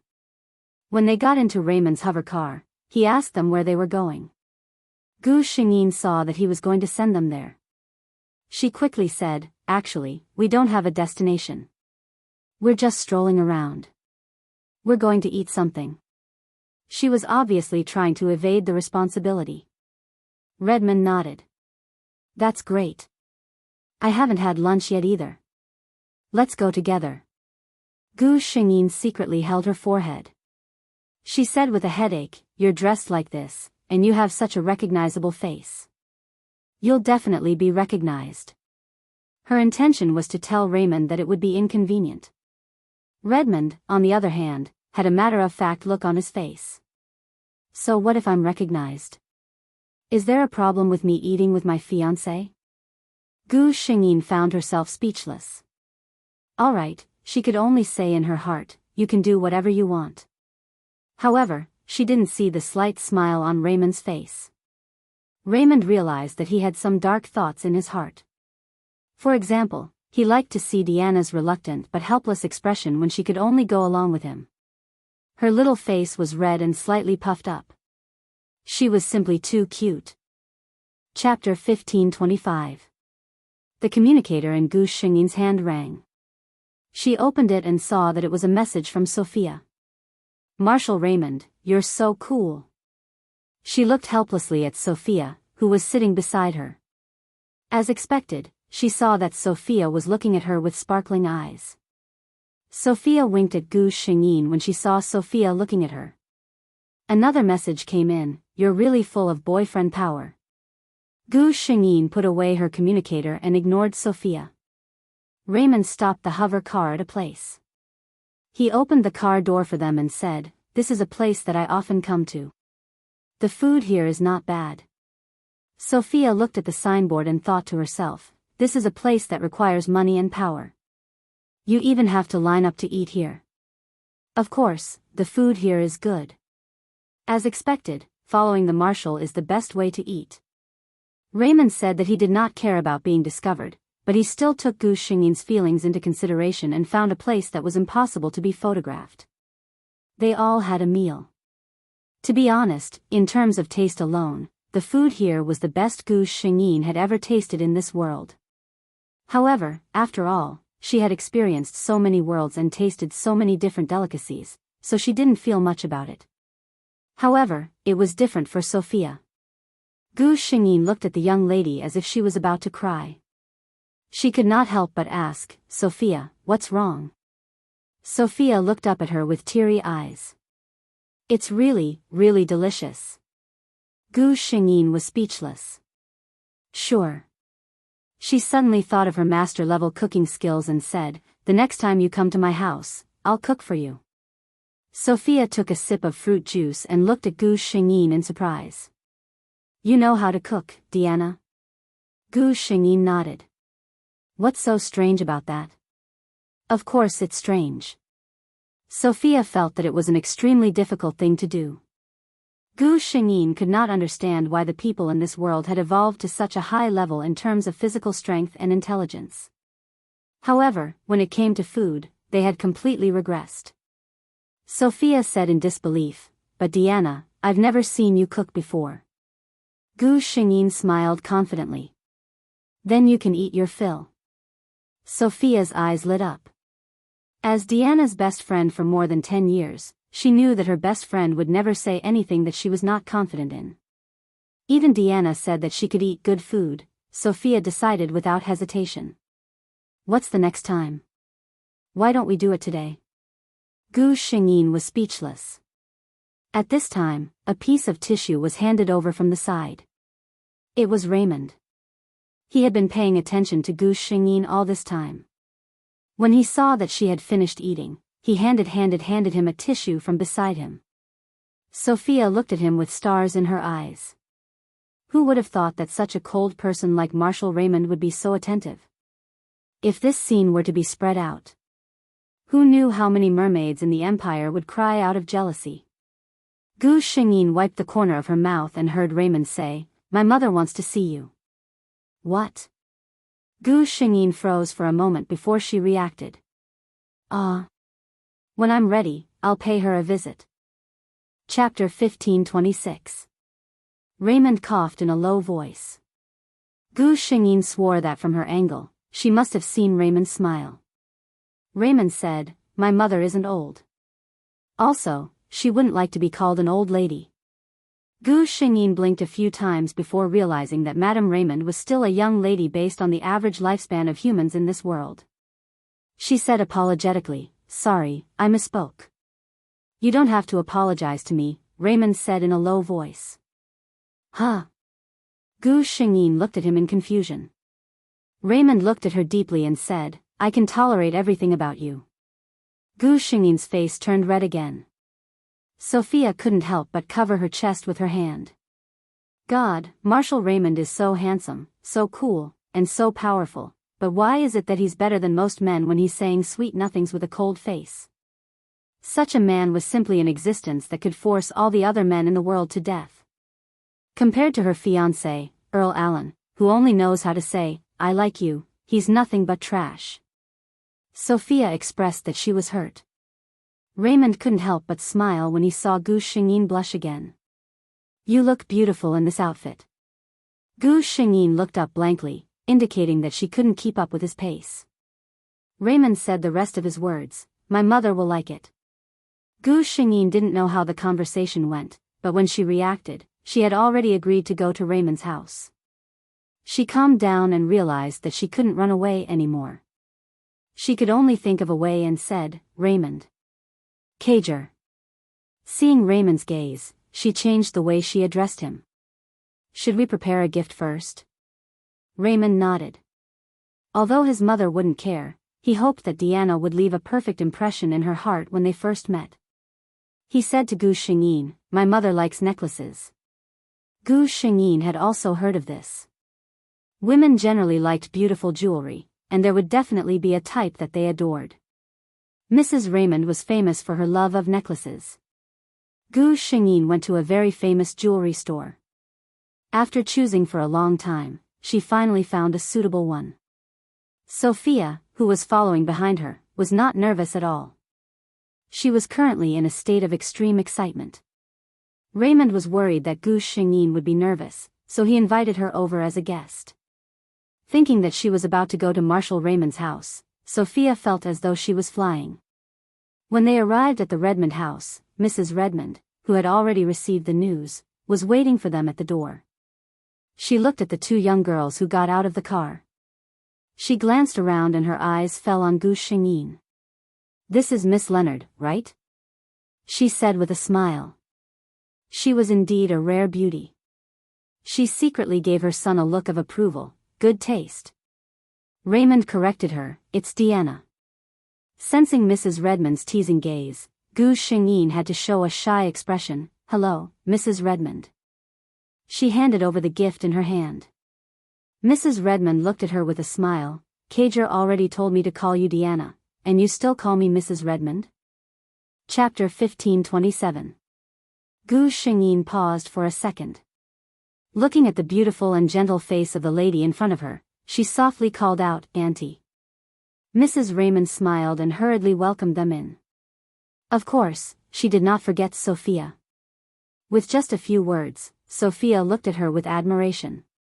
They sat down in the living room, and Madame Raymond got up to prepare snacks and drinks. When she came out, Gu Xingyin saw that Madame Raymond was wearing the necklace she bought.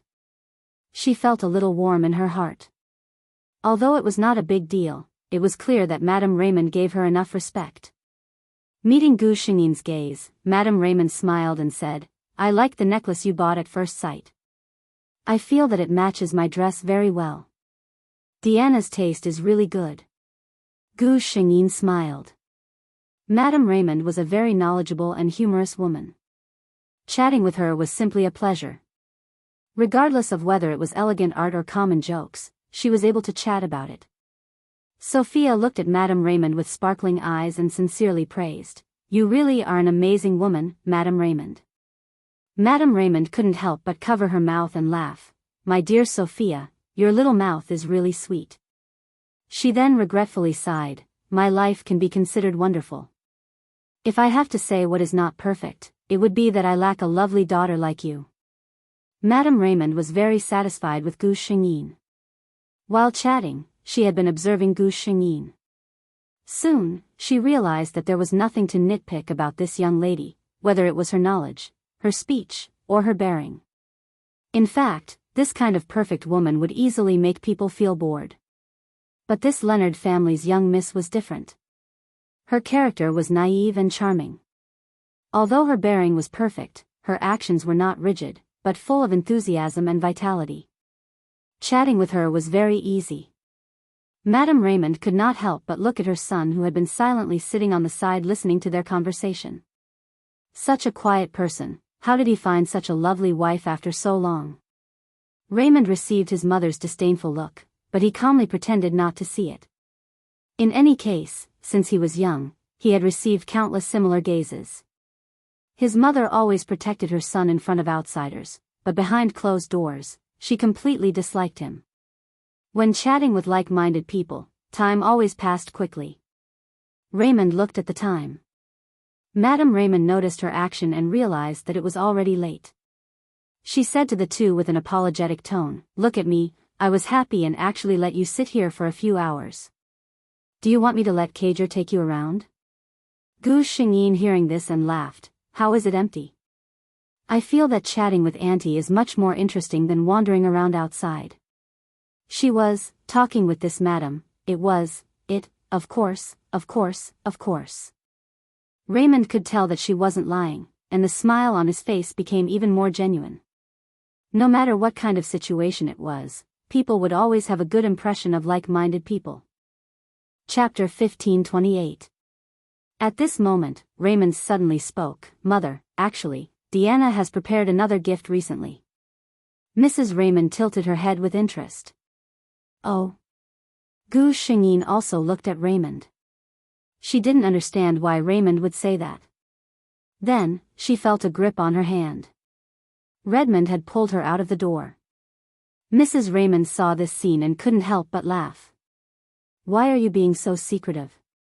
She hid the surprise in her eyes. Every mother understood their children the most. She knew that Kager didn't like to interact with others. Now he actually took the initiative to hold Deanna's hand. It seemed that Kager liked Deanna more than she thought. Thinking of this, the smile on Mrs. Raymond's face deepened. She was happy for her son. It wasn't easy to find a partner that he truly liked. Gu Xingyin was led outside by Raymond. She said in confusion, I didn't prepare a second gift for Auntie. Raymond looked at her and said, You said you were good at cooking. Gu Xingyin, Raymond continued, you said you could cook for Sophia. Sophia said it would be best if you could cook for her today.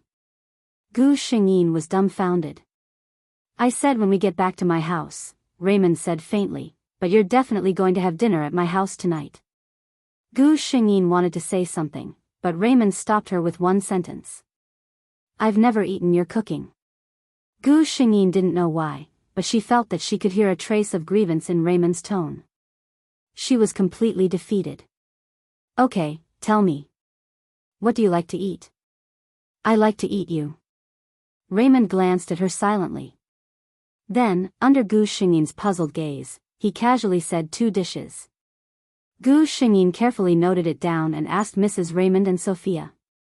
Hearing that Gu Xingyin was going to personally cook, Mrs. Raymond showed great interest. Regarding this, Gu Xingyin was very confident. After all, her culinary skills were not bad, and she had unlocked the master cooking skill. Even in other worlds where delicacies were everywhere, her culinary skills could be considered top-notch, let alone in this world where food was made by robots. In order to express that it was really a surprise, Gu Xingyin brought Raymond to the living room while she busied herself in the kitchen. Other than the servants who occasionally went in to help, no one knew what she was doing inside. As for the servant, Gu Xingyin also warned her not to tell anyone. The servant knew that she would be the future mistress of the Redmond household and naturally agreed. He had been busy for almost 2 hours. Gu Xingyin directed 10 or so servants to put 10 or so dishes on the table. Each dish was covered with a thick lid, so no one could see what was inside. Wow, Deanna, you actually made so much. Sophia was surprised. Gu Xingyin smiled. Since it's a surprise, of course I have to make more. When she said this, she glanced at Redmond.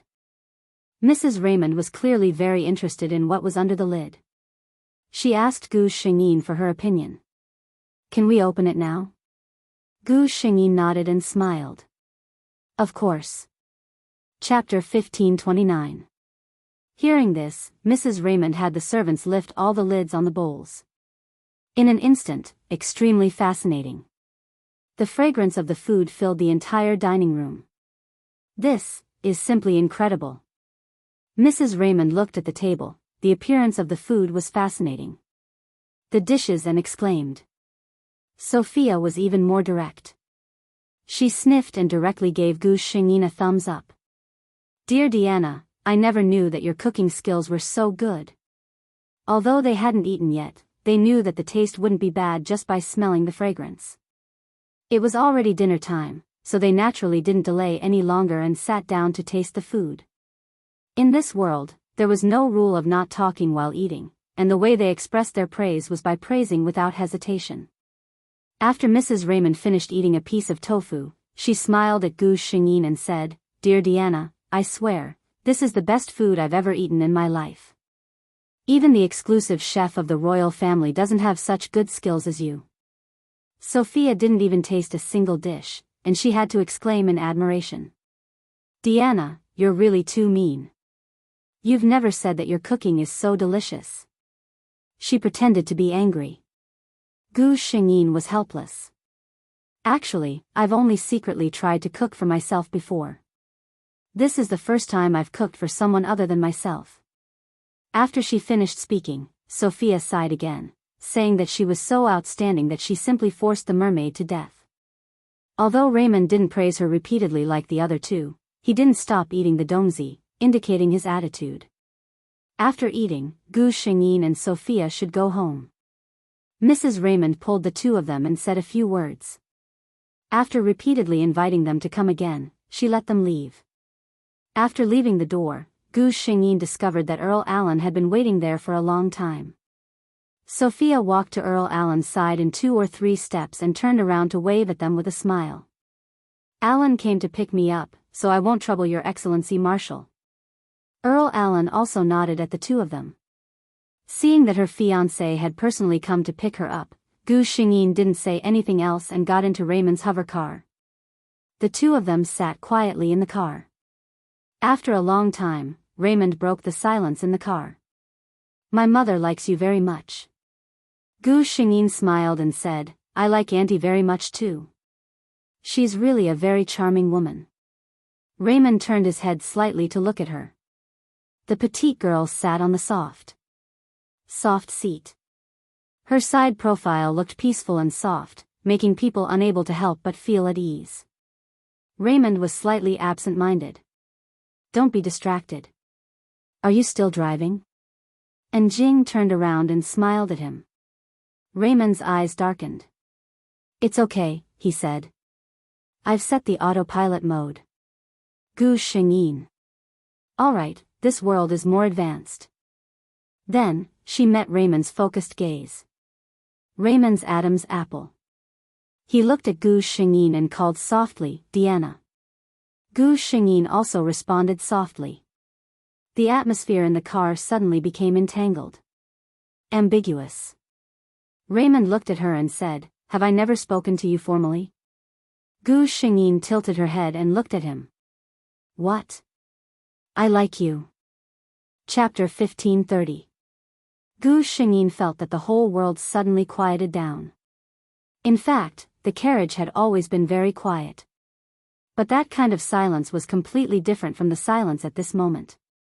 At this moment, Gu Xingyin could clearly hear the sound of her own breathing and heartbeat. Bang! Bang! Bang! She raised her eyes. The man sitting opposite her was looking at her without blinking. His expression was already calm. If she didn't hear it with her own ears, it would be hard to imagine that such a cold man had just confessed to her. Gu Xingyin tilted her head, suddenly reached out her hand and put it on Raymond's chest. Raymond's body trembled. For soldiers like him, the body's defensive awareness was almost instinctive, not to mention a vital part like the heart being touched.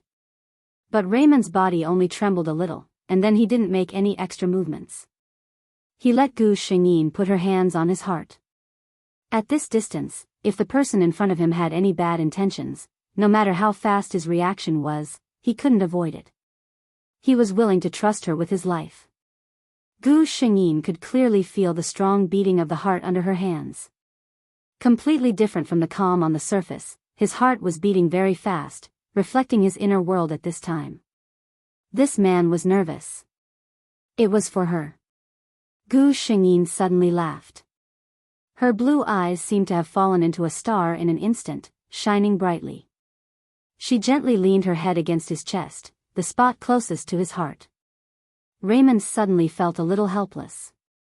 He was so nervous that he didn't even know where to put his hands. He saw this petite and delicate mermaid gently leaning her head against his chest. It was obviously very light, but he actually felt breathless for a moment. Then, he heard a low voice coming from his heart. "Yes, I can hear it now." Ecstasy. Even when His Majesty appointed him as the youngest marshal in the history of the Queso Empire, Raymond wasn't as excited as he was now. He looked at the neon lights and buildings flashing by outside, and a thought flashed through his mind: this wasn't a dream. Yes. He had never had such a beautiful dream. For the first time, Raymond hoped that the imperial capital could be a little bigger, so that the hover car could go a little longer. He couldn't bear to part with the beautiful atmosphere at this moment. But the speed of the hover car was too fast, and soon they arrived in front of the Leonard family's mansion. No matter how unwilling Raymond was, he could only silently send Gu Xingyin off the car, and then follow her in. When Gu Xingyin was about to walk in, she suddenly looked back at him. The man was still standing there expressionlessly, but Gu Xingyin saw the word unhappy on his face. She thought for a moment, then suddenly trotted towards Raymond. Just as Redmond was immersed in his own disappointment, he saw the petite figure running towards him. Then, he noticed a movement on his face. Something warm touched the left side of his face lightly, and it was gone as soon as it touched him. But this was enough for him to freeze. Gu Xingyin blushed and said calmly, "I just remembered. I forgot to tell you. I like you, Cager." Chapter 1531. Burton instantly forgot that he used to be Raymond's admirer. This brat, not only did he steal my sister, he even dared to act like this? Deanna isn't a member of the Raymond family yet. With that thought in mind, Big Brother couldn't help but rub his sister's soft hair. Only then did he put down his hand in satisfaction. He turned around and looked at Raymond with a smile. "Thank you, Marshal Raymond, for sending my sister home. But it's already late, so I won't ask you to come in." Raymond nodded coldly. "It's fine." Burton immediately said, then. "Goodbye, Marshal." Raymond glanced at him. He could roughly guess what his future brother-in-law was thinking. He looked at Gu Xingyin, who was obediently standing at the side, and softened his voice. "I'll be leaving first, Deanna. Have a good rest." Gu Xingyin raised her head and looked at her stern-faced brother. She thought for a moment and replied, "Good night, Cager."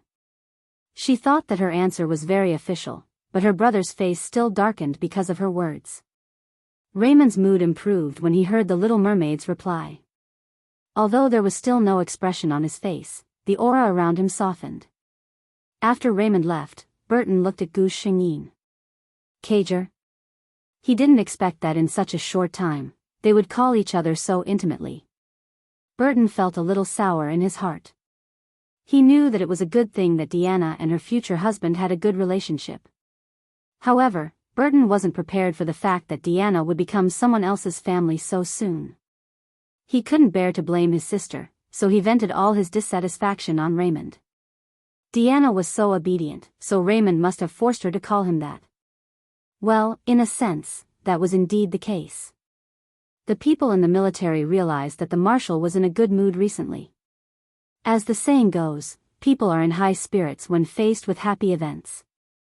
Ever since the news of the Marshal finding his future partner spread, everyone could clearly feel the change in the Marshal. It seemed that the Marshal was very satisfied with the future Marshal's wife, right? Almost everyone was giving the Marshal their blessings. But there were exceptions. For example, Adjutant Yashi. It wasn't that he didn't wish the Marshal well, but compared to this, he was more doubtful of life. His beautiful and lovely first love, Miss Leonard, might have become the princess consort. This news had already made him very sad. Who knew that things would take a turn? Miss Leonard would not become the princess consort. She would become his superior's wife. Originally, whether it was the princess consort or the Marshal's wife, it didn't matter to Yashi, it had nothing to do with him anyway. However, Jackie would never forget how he had told his superior about his affection and infatuation with Miss Leonard in a dreamy tone. Heavens above! If it was Yashi himself, if there was a guy who didn't have eyes and kept talking about how much he loved his fiancée in front of him every day, he would definitely be annoyed. He would definitely teach him a lesson. No wonder he felt that the way the Marshal looked at him was a little strange these days. He wondered if he could salvage the situation if he took the initiative to admit in front of the Marshal that he only admired the beauty of the future Marshal's wife. Chapter 1532. Raymond very keenly noticed that his adjutant Yashi's state was very strange. Occasionally, when he looked up, he could see Yashi secretly looking at him. Or when he called his name, Yashi would jump up like a cat whose tail was guessed. This made Raymond very puzzled. He was never a person who would hold himself back. So, on this day, Raymond directly called his adjutant's name. Yashi. Yashi's heart trembled. Marshal, do you have something to say? He tried to find some clues from the marshal's face, but the result was obvious. After working under the marshal for so many years, he had never been able to guess the marshal's thoughts. Raymond quietly looked at Yashi. Yashi, it's not that I have something to say, but I want to ask you, what happened to you during this time? What happened? Yashi wanted to cry and hug his marshal's thigh. He wanted to swear to the heavens that he knew he was wrong and would never dare to think about the marshal's wife again. But he was afraid that he would be beaten to death. With the marshal's strength, he would be beaten to death in less than 5 minutes. Yashi could only calmly say, nothing happened. He saw Marshal Raymond's hands were crossed on the desk, his right index finger gently rubbing the back of his left hand. This was the marshal's expression when he was doubtful. He was doubting his own words. Raymond looked at Yashi, who was standing in front of him and clearly didn't want to tell the truth. Yashi, as your boss, I have no interest in your personal matters, but you can't let any non-work related emotions affect official matters. Otherwise, I will question whether you have the ability to be a qualified adjutant. Actually, in all fairness, Raymond felt that his adjutant's ability at work was very satisfactory except for his personality, which sometimes made people think he was stupid. But this didn't mean that he could tolerate the other party without limit. What he said just now was more to give the other party a psychological pressure. He didn't have the intention to change his adjutant for the time being. But Yashi didn't think so. Especially when he was suppressing such a matter in his heart and heard Raymond talking to him so seriously. Yashi's mind suddenly jumped and he finally couldn't help but say the matter in his heart. Raymond, Yashi was still widening his eyes to express his determination. I'm serious, Your Excellency Marshal. I know I was wrong. I promise I won't think of Madame Marshal ever again. Redmond gritted his teeth. He didn't take this matter to heart. But when Yashi said it, it really made people feel that there was something different. However, he was not an unreasonable person. He glanced at Alexei. Just this one thing has made you so worried these days that you can't even do your job properly? Yashi lowered his head and didn't say anything. This was tacit agreement. Raymond continued, are you afraid that I'll make things difficult for you if I feel uncomfortable? Jackie lowered his head even more. Raymond coldly snorted, so in your heart, I'm such an unreasonable person? After he said this, he didn't wait for Yashi's reaction and continued, don't worry, I don't care about this kind of thing. Yashi let out a sigh of relief. His Excellency Marshal was a man of his words. If he said he didn't care, then he definitely wouldn't care. But he immediately heard his boss slowly say, do you think that with a fiancé like me, she'll still look at you? Chapter 1533. Yashi, fuck, even if the person in front of me is my boss, he can easily kill me with one hand.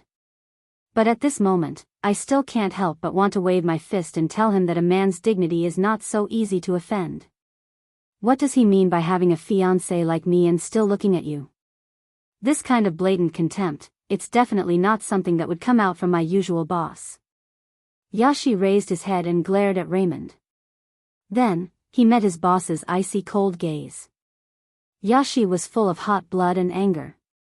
He shamefully cowered. Yashi finally walked out of Raymond's office with a pale face. When he went in, he was full of anxiety. Now that he was out, although the last stone in his heart had been removed, his mood was still not high. It hurt my self-esteem too much. Yashi thought with grief and indignation. I've been with Sir Marshal for so long. Even if it's the truth, can you not say it so bluntly? What he didn't know was that after he left, Raymond sat in a chair and showed a very faint smile. Brat, although I won't do this to you over such a small matter, I can still block your heart. Gu Xingyin, who was at home, strangely received a message. It was from Prince Jonathan, asking her to go out and meet him. The words on the other side were very sincere and polite, and Gu Xingyin couldn't find any suitable reason. She thought about it, sent a message to Raymond, and then got up and went out. Because of the last time she and Sophia were blocked outside, the Leonard family specially hired 2 bodyguards to protect Gu Xingyin when she went out. When she arrived at the agreed place, Gu Xingyin raised her eyebrows in surprise. This was the place where she and Sophia met Prince Jonathan for the first time. What does he mean? Gu Xingyin told the bodyguard beside her to stand there and wait for her. Then, she walked towards Prince Jonathan. Today, Prince Jonathan was dressed very formally. The decent suit perfectly showed his elegant demeanor, and the exquisite sapphire cufflinks added a sense of dignity. Miss Leonard. He looked at her with a smile. Because they were outside, Gu Xingyin only nodded at him. It's inconvenient to salute outside. I hope your highness won't blame me. How could Jonathan blame her?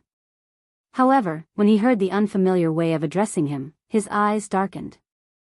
Gu Xingyin sat opposite Prince Jonathan, who personally poured her a drink. Thank you, Gu Xingyin said politely. Her tone was not warm.